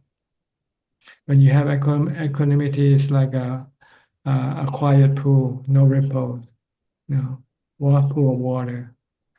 And when you have agitation, you can see when you see people jumping into the pool, then the water becomes disrupted. The water becomes agitated. The mind is like the pool of water. When you have equanimity, the mind is like a quiet, peaceful pool. Nobody swimming, nobody jumping into the water. But when you have people jumping, swimming in the water, the water in the pool becomes rough. It has waves and all sort of action. So you first have to get the mind to equanimity when it becomes perfectly still. And then when anything happens, you can see the ripples rising from the still mind. Then you know that these ripples are not good for the mind because they hurt the mind. Right now you cannot see this because you cannot look. You're not inside your mind yet. You're outside. Your defilement sends you outside toward the sensual objects. So you cannot understand the Buddha's teaching yet. When he said that if you have aversion, you don't understand his teaching. Okay? Thank you so much, Ajaan, for your guidance. You're welcome. So just keep on practicing mindfulness and meditation. Be patient, just keep doing it. That's like planting a tree. It takes time for it to grow. It doesn't grow one day and become full tree. It takes years and years sometimes. All you have to do is keep watering the plant and just be patient. One day the plant will grow into a tree and bear fruit for you. Okay. Next, I'll go to Dick Yenso from Penang.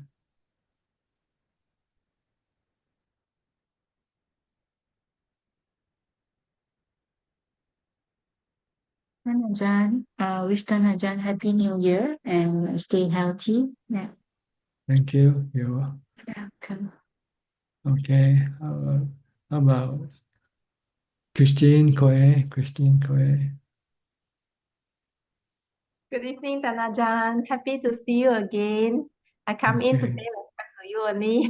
No question. I'm so good. I mean, so far so good. Okay, good. Next, Alex Turpin. Alex, is this your first time joining us? Hello, Tanajan. No, this is my second time. I believe we've spoken before. Yes, I hope you're well. And I just wanted to say thank you for all your teachings. You've given me a lot of direct and useful and practical advice and very straightforward advice. So thank you. And I have a book of some of your question and answers that I keep on my desk. And whenever I'm feeling uninspired or unmotivated, I will read maybe a paragraph or a page, and it really instills a sense of motivation. So thank you.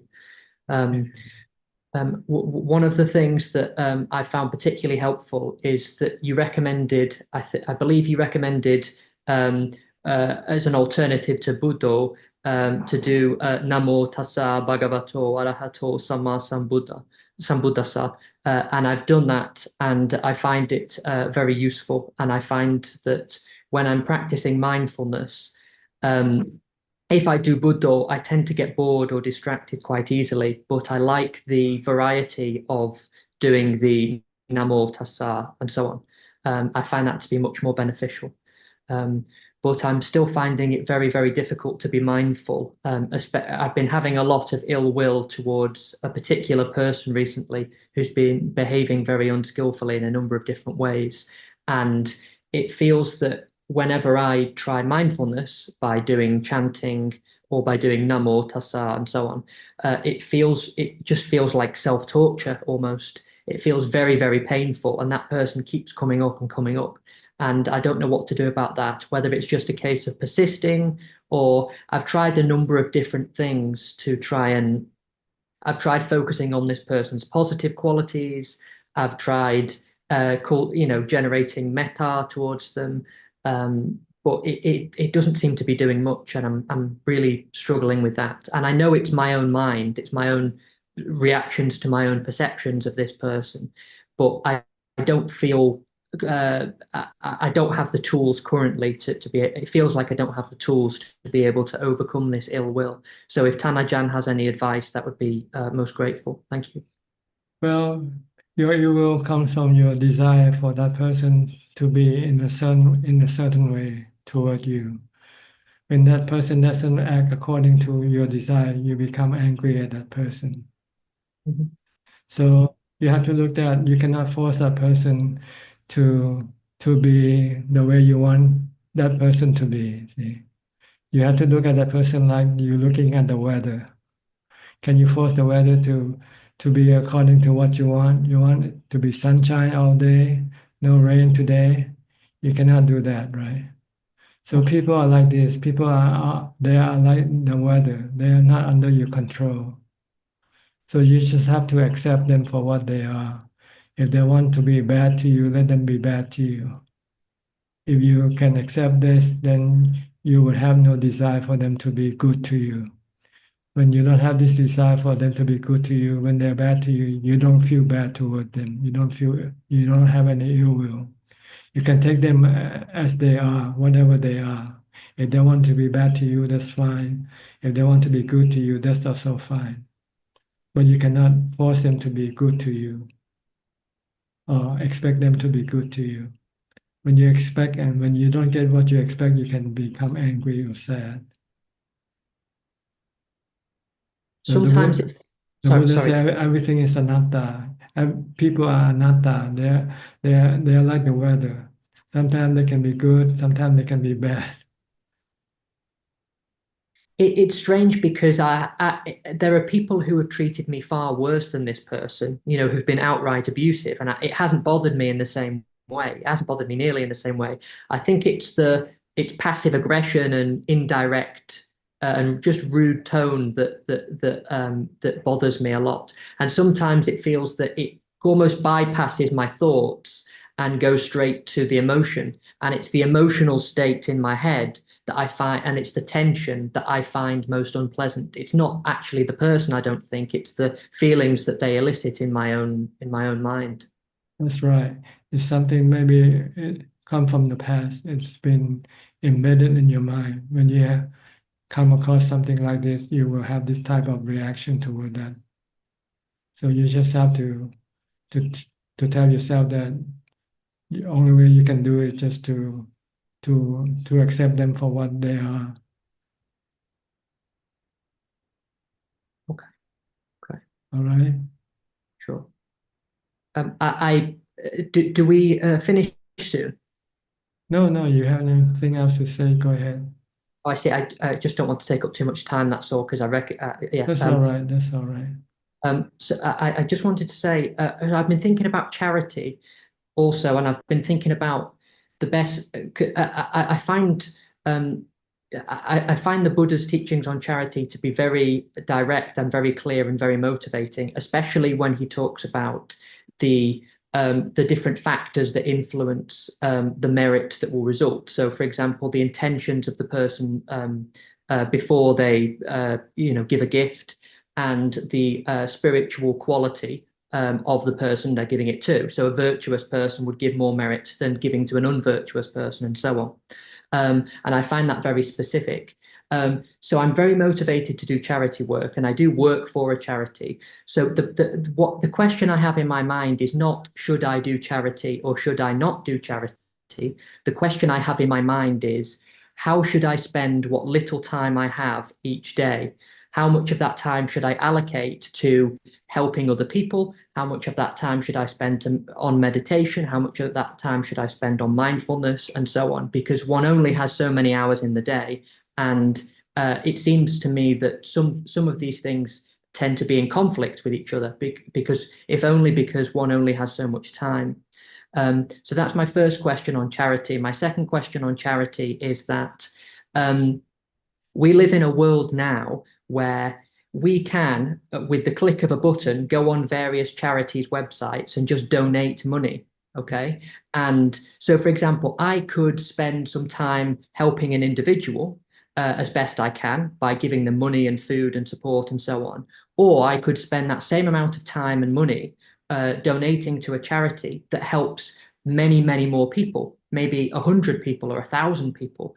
And in your view, and according to the teachings of the Buddha, which is a more fruitful use of my time if I'm interested in helping out other people? Is it to help people out individually in a one-on-one setting?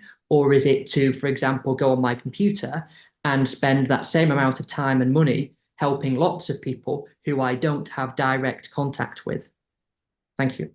Well, ideally, the Buddha said we first must help ourselves first. We have to do charity toward ourselves by devoting all the time that we have for our practice first, until we become enlightened. After we become enlightened, then we can devote all our time for charity. Okay, but I thought charity was supposed to be the first point of the path, the foundation. It was charity, then ethics, then bhavana. That's right. Here he means that you have to give up all your money and become a monk and practice precept full time. Like the Buddha, he gave up his wealth and became a monk.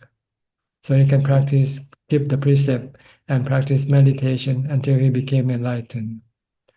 Once he became enlightened, then he can do more charity by giving Dhamma instead of giving money to other people. Because Dhamma is more precious than money. Yes. So if I've understood you correctly, am I right in thinking that the best way to devote, the best use of my time is towards Dhamma and practicing bhavana rather than money to charity? That's right. And if you want to become a monk, you have to give up all your money anyway. So you can do one-time charity, give it all up, and then you become a monk, and then concentrate on the practice of precepts and meditation and wisdom until you become enlightened. And after you become enlightened, then you have all the free time to help other people, teaching the Dhamma to them. I see. That's what the Buddha did. Look at the Buddha, for example. He gave up his wealth. Instead of remaining a prince, he gave up his princely status and become a beggar, become a monk. And then he can keep the precept and meditate and develop wisdom until he became enlightened. After he became enlightened, then he spent all his time teaching, helping other people to learn the Dhamma. I see. Okay. Could I also ask about the 5 precepts, please, and the 8 precepts? So I wanted to.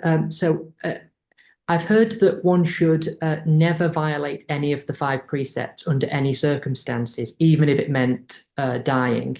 Is there any basis for that claim in the canon, in the Pali canon? I haven't been able to find one. The only thing I've been able to find along those lines is the Buddha saying to his son Rahula that one should never lie, even as a joke, and that for anyone who tells a deliberate lie, there is no evil that that person is incapable of. Now, that suggests that one should never lie under any circumstances, but I'm not aware of any teaching that suggests that or says that one should never, for example, steal under any circumstances, or that one should never kill under any circumstances. Would you mind sharing some of your insights on that, please? Well, when you break the precepts, you're hurting yourself more than the benefit you get from breaking the precept. You might steal some money, and you might have used the money for your physical comfort, but you are hurting your mind because you're causing your mind to become less human. So that in the future, when you take rebirth, you might not be able to take a rebirth as a human. You have to take rebirth as an animal first. So it's not, the benefit doesn't worth the price you pay for. Instead of coming back and become a human in your next life, you might have to become an animal, become a dog first. I see. When you break the precepts. If you don't break the precept and you die, you still come back as a human. See, but if you break the precept and live for a few more days and die, you go and you become a dog before you can come back and become a human again. I see. So am I right in thinking that even if one's life is at risk, one should never break any of the 5? That's right. Ideally, that's what you can do. If that's what you do, if you want to remain human. But there are also, I believe, 10, I think it's called the Kammapada, the wholesome courses of action. And some of the precepts are included under those. Should one equally not violate any of those under any circumstances, regardless of whether one's life is at risk? Those are the precepts to support your practice of meditation, see, to prevent you from doing other activities like sex, having sex or eating dinner, for instance. This can take away your time for meditation. So if you want to advance in your meditation, then you want to stop other activities. And these are the precepts that will prevent you from doing other activities. So like things like eating after midday, for instance. I was actually referring to, for example, harsh speech and divisive speech and frivolous speech. Should one avoid them under all circumstances, even if one's life is at risk, in the same way that you're saying that we should avoid violating any of the precepts? Well, theoretically, it's better not to break any precept at all. But if you have any good reason and you want to break it, you're the one who's going to pay for the consequence of breaking the precept. So you have to decide for yourself. I cannot say anything. Of course, yes. It's just, I mean, I do strive diligently to adhere to the 5 precepts. It's just the parts about, idle speech and frivolous speech and harsh speech I sometimes find difficult. And I believe the Buddha has engaged in what we might describe as harsh speech himself, especially to Devadatta, and possibly to a monk who I believe had sex with his wife. Which suggests that there are some circumstances where a person can behave in a harsh way if the benefit outweighs the downside. And I'm wondering why that's the case with harsh speech, for example, but it's not the case with lying. Well, speech are driven by either Dhamma or by defilement. See? If you're angry, you usually have harsh speech. You speak bad words. So this is not good, because you want to stop your defilement. So you want to speak nicely, speak kindly, for instance. So this is the reason why you should speak good speech and not bad speech. Because bad speech is usually driven by your defilement, and good speech is not driven by your defilement. So when you're having good speech, you are not promoting your defilement. But when you're having bad speech, then you are promoting your defilement.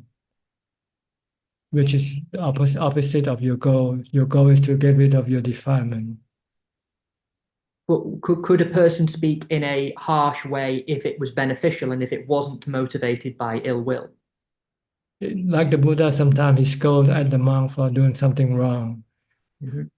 Then it's just a matter of using the speech as a tool. But inside his mind, he has no ill will or anything toward that monk. But you have to use harsh speech to sometimes to tame people. That's what confuses me, because if I'm thinking, hang on, if the Buddha uses harsh speech as a tool in that situation, why could a person not use, for example, lying as a tool to avoid someone getting in trouble or avoid someone getting killed? Well, because I don't know, maybe it's your defilement, it's that's driving your reason for lying. See. Okay. I don't personally believe, by the way. I just want to get it clear in my mind. It's not that I want to lie or anything like that. It's I want to understand. Okay. Okay. Thank you, All Tanajan. right. You're welcome. Before we go to Nining, I have to take a few minutes break. Okay, I have to go empty my bladder. I'm sorry. I'll be back soon.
Okay, I'm back. Sorry for the interruption.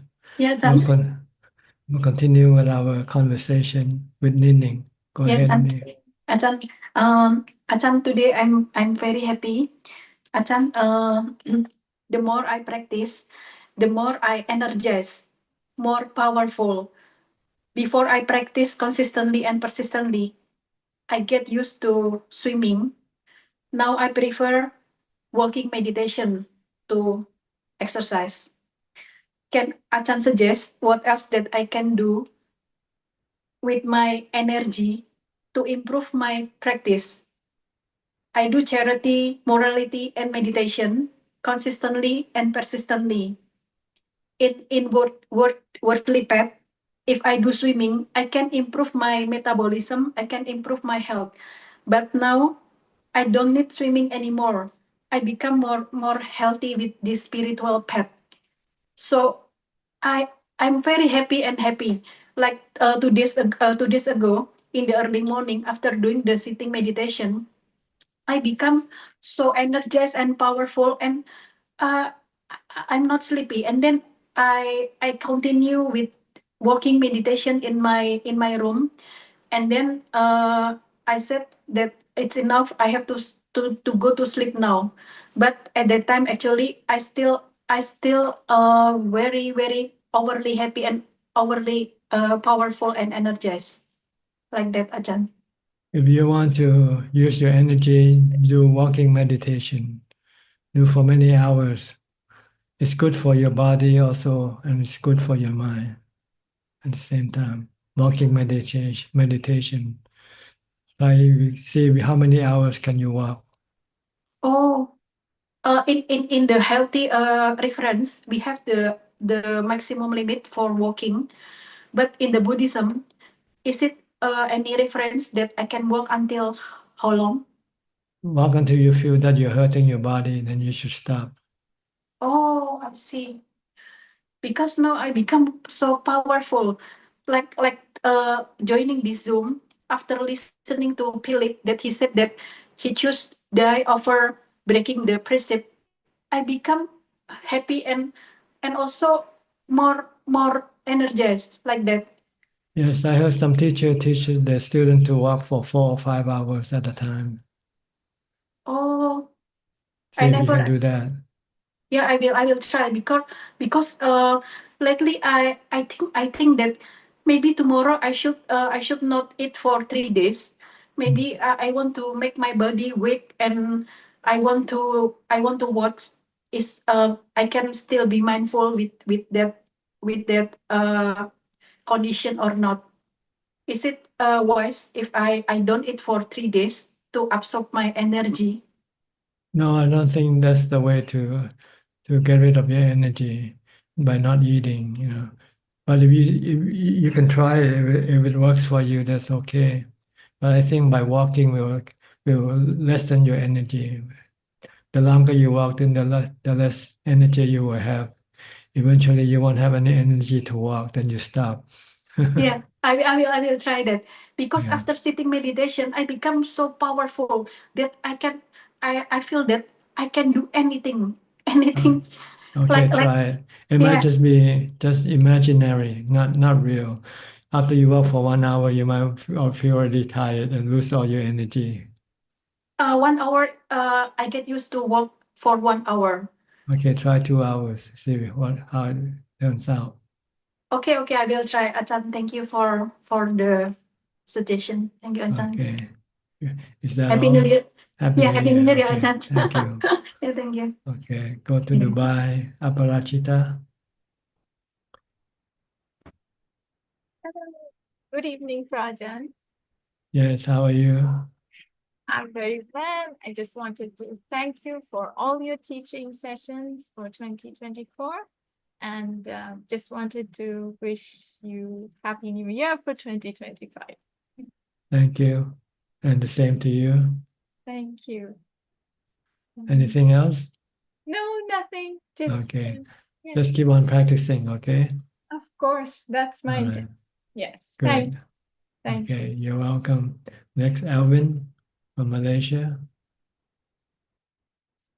Namaskar, Tanaja, and Happy New Year. Oh, yes. I would like to thank Tanaja for all your teaching. For the last 4.5 years now. Thank you very much, Tanaja. Got one very brief question, Tanajan. I mean, whenever I hear of death, sometimes I feel sad. So I I'll remind myself by chanting that the verse Anicca Vata Sankhara. That would keep me more intact, rather calm than state, getting not reacting. Not reacting to it. I in terms of reminding Tanajan, just reminding ourselves about that. For children, it's like my I just want to share this with Tanajan and ask for your opinion. One of my child, she likes to do charity work, and once she went to old folks home, and she was shocked looking at the condition of people there. People are getting old, very frail, and some of them are almost like almost the time is almost up, and she get really depressed. I mean, I wouldn't say depressed, upset when she comes back because of what she had experienced. Should I continue to encourage her to do this charity work organized by the school, or think for a child she should avoid this first, wait until she understands more when she grows older? You might have to talk to her first and explain to her that aging is part of life. See if she can accept it or not. That everybody will have to get old, like what she see. If she understands and she accepts, then she might not feel bad. But if she cannot accept and she feel bad every time that she see old people, then maybe it's not yet time for her to be exposed to this truth. So she might have to switch to some other type of charity. Maybe go help children and the disabled children, for instance. It depends, because it's a good sign to see old people. If she can take it, it means she have enough equanimity to accept the truth. Yeah. But if she doesn't have enough equanimity, then it's the defilement that will be the one who will give her the aversion, the feeling of sadness or pain when she sees old people.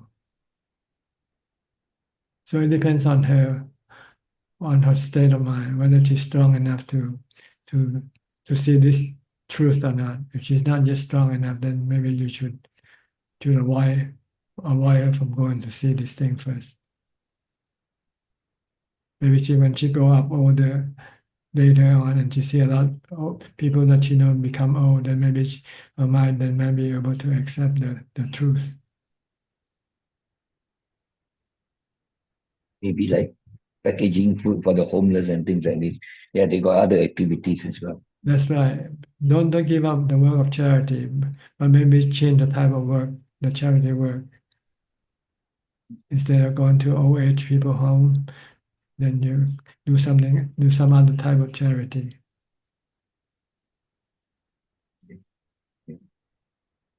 I think it's a good idea. Thanks. Okay, is that all? Okay. Yeah, that's all. Thank you, and Happy New Year, Tanjan. Thank you. Okay. Next, Sri and Jack from Vancouver. Greetings, Ajaan. Greetings, Ajaan. Very long session today, and very fruitful Quite a conversation. lot of interesting subject we discussed. So, So much wisdom that you. So our time we can extend or shorten, depends on the situation. I'm not going anywhere, so I can sit here and talk. But I have to go to the restroom first. This is the first time I have to break up the meeting and go to the bathroom. I don't know why today I cannot hold my bladder. I thought you need a drink of water because No. you're speaking for 2.5 hours. No, not that. I have to empty the water from my body. Not taking in. I have too much water. I thought Tanjan have to go and do countdown. Tanjan, questions like I found like if want to improve the mindfulness, sometimes I need to recite Buddha Buddha even while I'm doing something else. That's right, you can do that. It will reinforce your mindfulness. Maybe just watching the body is not strong, it's not enough, then you can use Buddha as well together. The mind is trying to prevent this delusion, trying to use the sankhara. Yes, to go think about some other thing all the time. So by forcing the mind to look at the body is not enough. Then you have to use the mantra Buddha or do some chanting at the same time. Yeah. And so eventually, our mindfulness will be stronger, and then Yes. at one point, Then you can use one or the other. Yeah. Okay. Okay, good. That's all, Thank you, Ajaan. Tan Thank Ajahn. you. Thank you, Tan Ajahn. Nothing from you? Nothing No. from Czech? No comment today, huh? It's too long. Okay. Give next time. Yeah. Okay. Thank you, Next, Tan. Mike Sheffield from New York. Surprised that you were able to stay for this long, or you just came in? No, I've been here, John. Greetings. Yeah, I don't have work today because it is New Year's Eve, so I get to stay on the Zoom for longer. So I'm very grateful to be here. I wanted to start by saying thank you to you. It's been almost a year since I've been on these Zoom calls with you and everybody. So I'm very grateful that you accepted me into the Zoom community. I also wanted to say thank you to everybody else on the calls. You know, this is kind of my unofficial sangha in a lot of ways, and I really enjoy hearing everyone sharing their the updates on their practice and their questions, and it's just the vulnerability and the insight that I get from everybody's questions is really something I value very much, as well as John's teachings. So I just wanted to say thank you for both of those things. I'm very grateful for this. I guess I wanted to talk about perceptions today. I was recently came across a meditation practice on emptiness that kind of was similar to the perceptions that the Buddha gave to Rahula about when he was first learning how to meditate, making his mind like earth. But in the meditation on emptiness, after making the mind like space, you also maintained a perception of looking inwards and seeing like infinite space inside of the mind. And I found this perception to be really useful and interesting to me. But then also the perception beyond that being this perception that's neither perceived nor not perceived. I kind of had a hard time, obviously, even trying to think about that. But I think that's kind of part of the point. So I guess I had two questions. One would be what perceptions do you use in your meditation, or do you think perceptions can be useful to guiding our meditations? And then, yeah, if you had any insight on this, the perception of neither perceiving nor non-perceiving. Well, perception, we use perception toward everything. What we see, what we hear, we perceive them for what they are. Like when we're watching the breath, we are perceiving the breath. Yeah. So it's just an object for our concentration. And if our mindfulness or concentration becomes stronger and stronger, we'll be able to perceive more things that is much more subtle. Things like neither perceiving or not perceiving, or empty space, for instance. This requires stronger concentration on mindfulness. This is on the arupa jhana level. See? And we have two levels, rupa jhana and arupa jhana. Rupa jhana usually refers to some physical perception, like the breath or the mantra or the color. But when we have passed the fourth jhana, then we can use the non-physical perception of space, of consciousness, of perception? No, neither perception. This is something that much more subtle than for people normally be able to understand. You have to get through the fourth jhana first before you will be able to understand this other type of perception, this more subtle type of perception. So don't worry about it. Right now, just get to the fourth jhana first if you can. Then if you want to explore deeper, then you can use this other type of perception to bring your mind deeper and calmer inside. But you don't need it for the practice of wisdom or enlightenment. All you need is the fourth jhana to get to equanimity, so that you'll be able to stop your cravings. When you have investigated that the cause of your suffering is from your craving, then you can stop it. Without equanimity, you won't be able to. But anything above that doesn't give you any more equanimity than you can get from the fourth jhana. But it can make your mind much more peaceful, much more calm, much more subtle.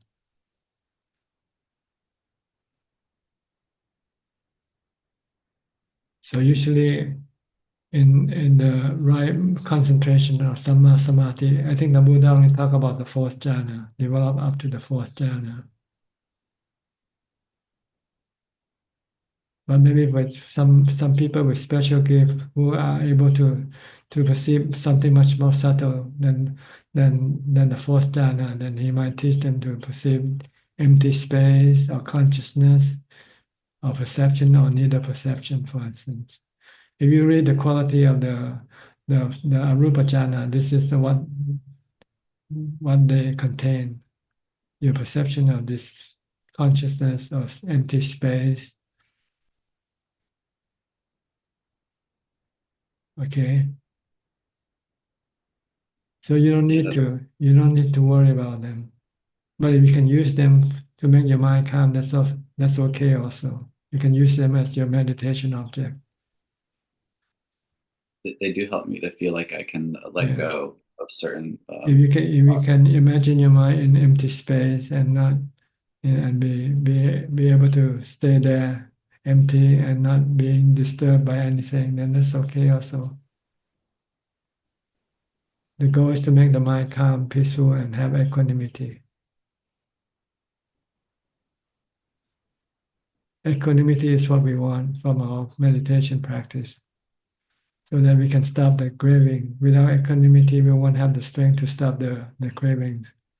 When we realize that our suffering is caused by our cravings.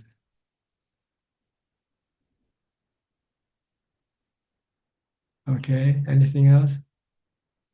No, that's it, Ajaan. Happy New Year. Thank you so much. By the way, you live in New York City?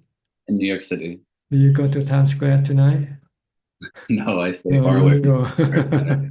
Just wonder. I wonder if every New Yorker will go to Times Square tonight. No, that's for tourists, not for me. Okay. Thank you so much. So you mean a lot of people go to the countdown are not New Yorker themselves? Yeah, it says people. They're from other states. They're from other places. Exactly. Okay. You watch on television. Yeah, I'll be at home. Okay. Good. Happy New Year to you. Happy New Year. All right. Next, Diana. Anjali.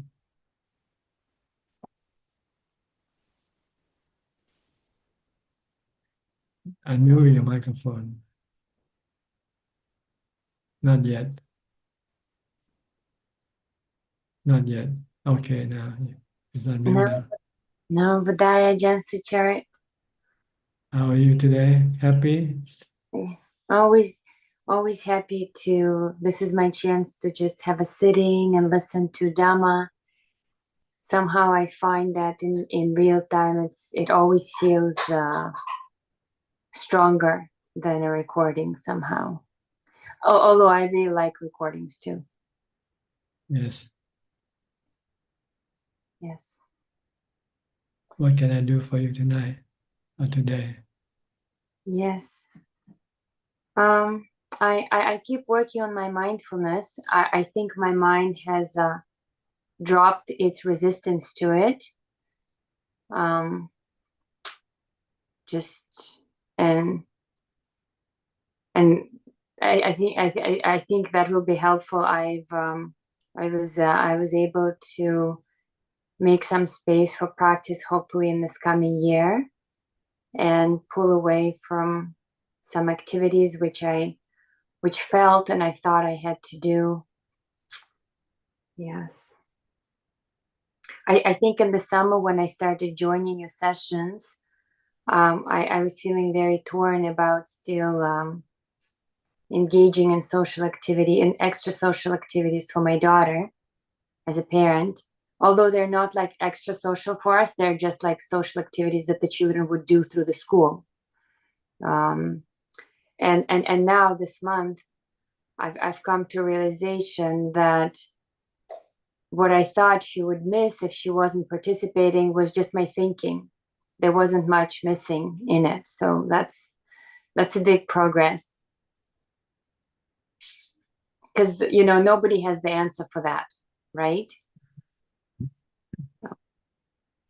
Like lots of children, some children have a chance to go to shows and some children don't, just depending on what their socializing looks like during the week.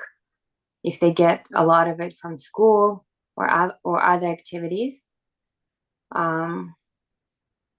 So I've reduced some of it, and now that I've participated in some of it mindfully, I realized that it was just like my own thinking that was feeling like she was getting the right development. So it frees me up to just kind of drop it a little bit more, which would leave me more time for practice. So that's a good thing.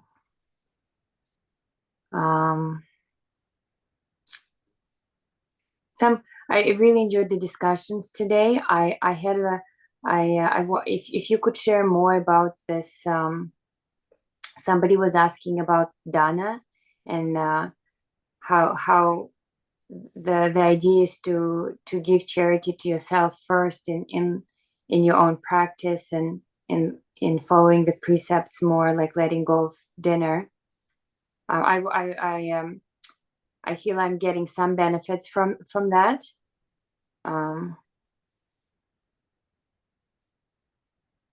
Well, see, according to the Buddha said we must give time for ourselves first. We have to make ourselves free from suffering first, before we can effectively help other people to be free from suffering.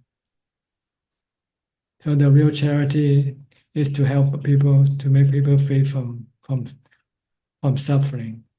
But in order for us to make other people free from suffering, we have to know how to free ourselves from suffering first.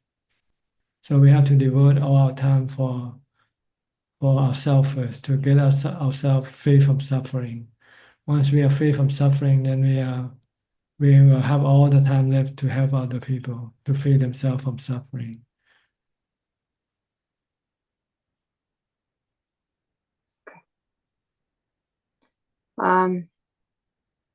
Another thing I wanted to ask you for guidance was like, when I become aware that like I'm feeling, I don't know how to properly say it in English, but like if I'm feeling hurt by this situation unintentionally or by this person unintentionally, I was able to acknowledge that like the situation of this person is not doing something like intentionally to me. And then I became aware that, but I'm still feeling hurt by it. And through the practice of mindfulness, one time I was able to kind of pull out of that feeling recently. And like if I'm moving in the right way, because just seems that feeling, that sankhara, has a strong hold over my mind for a lot of the times when I acknowledge and realize it. I am able to make progress with the forgiveness practice and the metta. It just appears like that, like I'm kind of sick and tired of the same reaction, so I'd like to just move on. But then I keep catching myself stuck in this pattern of, oh well, there I'm feeling hurt again, but there's probably no need for it. Well, the cause of your hurting yourself is your desire not to have to face this type of experience. Mm-hmm.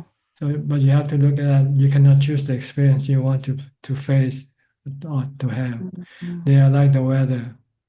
So you just have to teach your mind to be ready to accept any type of experiences that come to you, and you will not be hurt if you're ready to accept them.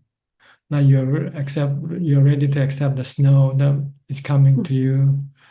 You expect the hot weather that will come afterwards, and then you're not hurt by them. See, but if you don't want to face them, then when you have to face them, then you can be hurt. So the hurting is yourself, your own reaction toward things that you don't like to have. Yes. From 2 weeks ago, I remember I was reflecting on how you were saying that it's because I think of myself as the queen, and like just in that moment, somebody else's advice was to treat yourself as a rag. And to be honest, I haven't actually been able to make progress with that. I was able to make some relations, like let's say somebody in my family says something that I find hurtful. In that moment, even though I acknowledge that, okay, it's my own reaction, that's as far as I got. Then how to come out of it, right? Because then I don't like being stuck in it. By just accepting that this is part of life, you sometimes have to come to face with things you don't like. You have no choice. And the way to prevent yourself from being hurt is just to accept them, like you're accepting the weather. They are like the weather. Look at them like the weather, not under your control. How to get there. Yeah, you cannot pick this type of experience. You cannot pick this type of situation. Situation just happen to develop. Just to accept this feeling I don't like. That's right, because you cannot do anything else. If you don't like, you're hurting yourself. By not liking more and more. By not liking it, see, you're reacting negatively toward it. So you want to stop your negative reaction by just accepting that this is something that you cannot control, unavoidable, like the weather. Is there any trick to kind of be able to do that? Yes, you need to practice more equanimity. More. So fourth jhana again. Yeah, fourth jhana. Or if you are under that situation, then you can use mindfulness by reciting mantra or do some chanting. Mm-hmm. Chanting Namo Tassa Bhagavato, like the other person who just mentioned earlier. If you cannot use just one word, then you can do some longer chant. In that moment, or in that moment when you're feeling hurt. To just To bring the mind back to some equanimity. Mm-hmm. Okay. And I guess the last thing I was thinking, could you go over the progress in practice, like from the first to the fourth jhana, like what the progress looks like? Well, I'm sorry, we don't have much time for that. Okay. I see. But you can read in the text. Just search on Google for jhanas, and they will come up and tell you the different type of experiences you get in different jhana. Okay. Okay. I'm sorry, we're running out of time. Yeah, it's You have a lot of other people left. Okay. All right. Maybe next time. But I myself cannot tell you all the details because it's not necessary to know them really. All you need to do is to get to the fourth jhana and skip the first, second, and third jhana. It doesn't matter. Okay. That's great that it's possible. Okay. Yeah. Sometimes it happens real quickly you go from 1 to 4, like falling from a high building and down to the ground floor. Okay. Thank you. All right. Next, Kanan or Kanan, how are you? How do you spell your name?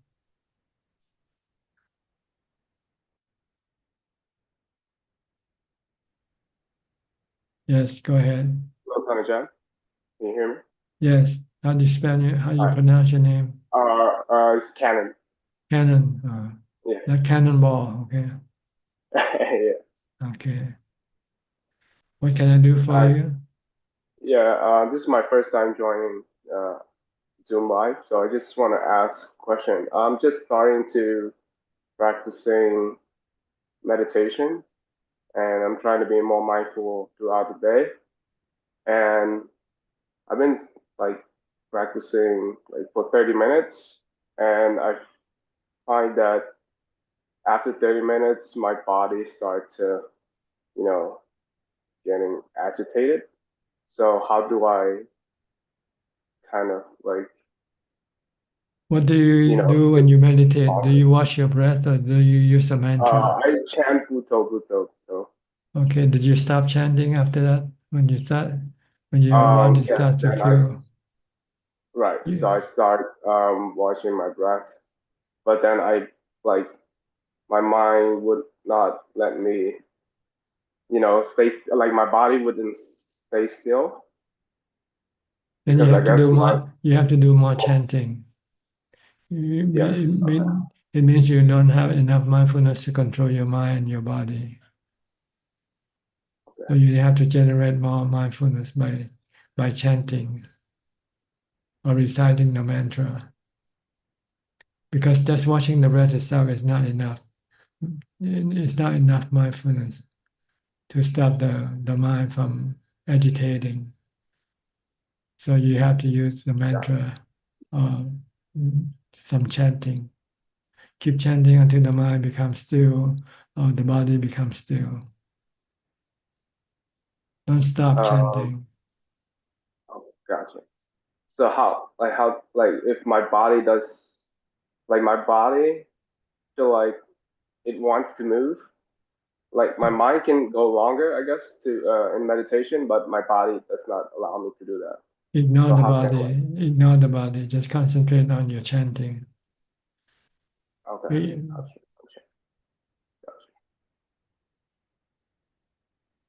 The body cannot move without the mind instruction. If the mind doesn't tell the body to move, the body cannot move. If the body is moving, it means the mind actually is telling the body to move. That means you don't have enough mindfulness to stop the mind from directing the body to move. So you need to do more chanting, do more mindfulness. Okay, try it, see how it works. Thank you, Kanajai. Okay, is that all? Yes. Where are you from? I'm from Chicago. Chicago. Okay. Nice to see you, and hope maybe you can come back and join us again. Oh yes, yes, Kanajai. Happy New Year to you. Okay, thank you. Happy New Year to you too. Thank you. Next, Lavan from California. Hi, Ajaan. I have a question. How can I lessen the fear of dying? Well, you need mindfulness and wisdom to be able to lessen your fear of dying. First, you use mindfulness to calm your mind, to have equanimity, so that when you think about that, you will not react negatively toward death. But whenever you lose your equanimity and when you think of that, you can become fearful again. If you want to be totally, completely not fearful of death, you have to develop wisdom by studying the nature of the body as being anicca, is temporarily. It rises and one day it will cease. This is the nature of the body, anicca, rise and cease. Anatta, not under your control. The body is part of a natural process that you cannot control. And the body is not you. You're not the body. You're the user of the body. You're the mind who uses the body. So this is what you have to learn to teach yourself to understand so that you can let go of your attachment to your body. To know that you don't die with your body. You continue on in the spiritual form. But before I get there, I can intellectually remind myself that That's right. You need to use intellectual first. And then when you come to face to face with some fear, then if you can suppress or eliminate your fear, then it means you have real wisdom. You can truly see, or you can truly accept that this body is not you, doesn't belong to you. Right now, you can only accept it intellectually, but not experientially. You have to get into a situation in which you might have to lose your body. Then if you use wisdom to teach your mind that this is not your body and you're going to have to lose it. And if you can see it truly and accept it, then you let it go. And you let go of the body, then your fear will disappear. And then after that, you will no longer have any fear of death again. Another question is, as human beings, can we really control our destiny? To a certain extent, you can choose the path you want to go. You can go the path of skillfulness or unskillfulness. Go the path of good karma or bad karma. But sometimes you have to force because there might be some resistance in your mind by your defilement or by your own previous habit. If you used to do bad habit, then you will have resistance when you want to try to break the bad habit, to form a new habit. But if you persist, you will win. You can change your habit from bad habit into good habit. From not keeping the precept to keeping the precept, for instance. This you can choose. A last question is in terms of lying. Like nowadays, there's a lot of people that try to scam others, like by asking them, for instance, like, oh, what's your like sensitive information? So we can protect ourselves by not revealing that, and that is not lying. Is that No, you're not telling any falsehood. You're just not giving the truth. That's all. Like if somebody asks you something and you're not saying anything, you're not lying. You're just not saying anything.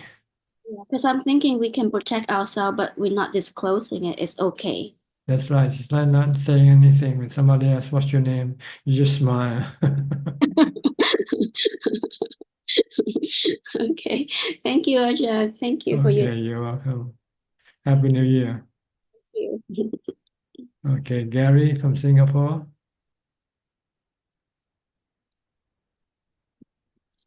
Happy New Year, Ajaan. I have no Yes. questions, just happy to be listening in. Okay, how about you, Belinda? Any question? Ajahn, 10 more minutes till 12 o'clock. I like to seek for forgiveness to the Triple Gem and everyone in the Zoom community that intentionally or unintentionally they are hurt. I dare not speak about resolutions because I know the mind has a very strong resistance, Ajahn. So I'm afraid the mind sabotage the mind, Ajahn. Sometimes I find that if I make some goals and then this very same mind would sabotage. Could Ajahn, like, is it something that we? Before you set up a goal, you have to know you have the ability to do it or not. If you don't have the ability, then don't set up that goal yet. Set up something that you know that you can do, so that you will then will not be excusing yourself for not doing the thing that you should be doing. So if you don't set up the goal, then you don't have to do it, right? Even though if you can do it, but you don't do it. But if you set up the goal, then you know you have to do it. That's the purpose of setting up the goal, to force you to do something that you can do, but you don't want to do.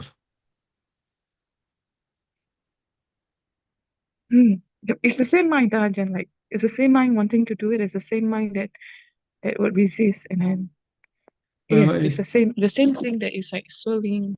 there are two forces same, inside yeah. your body, the Dhamma and the defilement. Yes, They are opposing each other. So sometimes I keep quiet, no? I don't want to tell the mind. And then it's just have a mind like, yeah, there's something I do. I do not want to. I don't know what's the better strategy, Ajaan. It's like we won't know whether we can do until the times arrive. No, sometimes you know you can do, but you just don't want to do it. Yes, it's the same. Yeah, and then when the defilement means there's a demotivation. Yeah, your defilement wants to not do it because your defilement wants to do. You still want to break the precept, for instance. Yeah, I just like, oh, I just want to eat. I like no dinner. So like, yeah, Like it's quite you don't want to go through the pain. That's all. yes, But you know you that's can like, do it if you really want to, you can do it. But you don't want to do it because you don't Yeah. want to face the pain of keeping the precept. Yeah, I try to find a way to see how the mind works. But if you look at the benefit that you might get from keeping the precept, then you might be willing or ready to pay the price to go through the pain in order to get the benefit from keeping the precept. So it's like buying stuff. You have to pay. You just don't get for free. There's no free lunch in real life. Everything you have to work hard for it.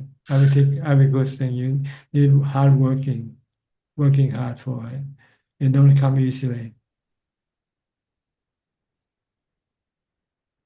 Okay. Thank you, Ajaan. All right. I think we have a few more minutes for question from home, from email. กราบนมัสการท่านอาจารย์ค่ะ We have 5 questions this evening, and they're all from Facebook. The first question is from Pauline Soon. Can monks allow to share politic issues and other conceptual issues with his disciple? Now, usually monks are supposed to talk only about Dhamma. No worldly subjects to discuss, because it doesn't bring the mind to peace and happiness. It will keep agitating the mind and making the mind more restless and agitated. The next question, what are the benefits of listening to Dhamma that can help meditation? Well, when you listen to Dhamma, you will learn how to meditate properly. If you don't study the Dhamma, then you will know the proper way of practicing meditation. So that's one of the benefits, to know the right way from the wrong way. The next question is from Louisiana Doyle. Wandami and Happy New Year, Tanajan from USA. When I meditate, I feel like sometimes I stop breathing or my breath is on hold for longer time than normal. Is this normal? Thank you, Tanajan. It doesn't matter whether it's normal or not normal. Your job is just to observe and to accept it for what it is. Don't question it. You don't want to think. You want to stop thinking. You just want to be observing, that's all. Whether the breath is long or short, force or subtle, just accept the truth of the breath. Don't have to question it. The next question from Louisiana. Would you please explain how the Buddha teach Bhante Anuruddha to develop the divine eyes? I think this comes from his previous lifetime. This is something he has developed previously. And the last question is from Ricardo from Uruguay. Happy New Year, Tanajan. Best wishes to you and administrators. There's a simple question. What is the difference between sampachanya and sati? Thank you for all your wise teachings. Well, sati is mindfulness. Mindfulness that is still lapsing. It comes on and off. This is mindfulness. But with sampachanya, I mean mindfulness is continuous. Continuous mindfulness is called sati sampachanya. Okay? That is all. I think that's about all for the time we have for tonight.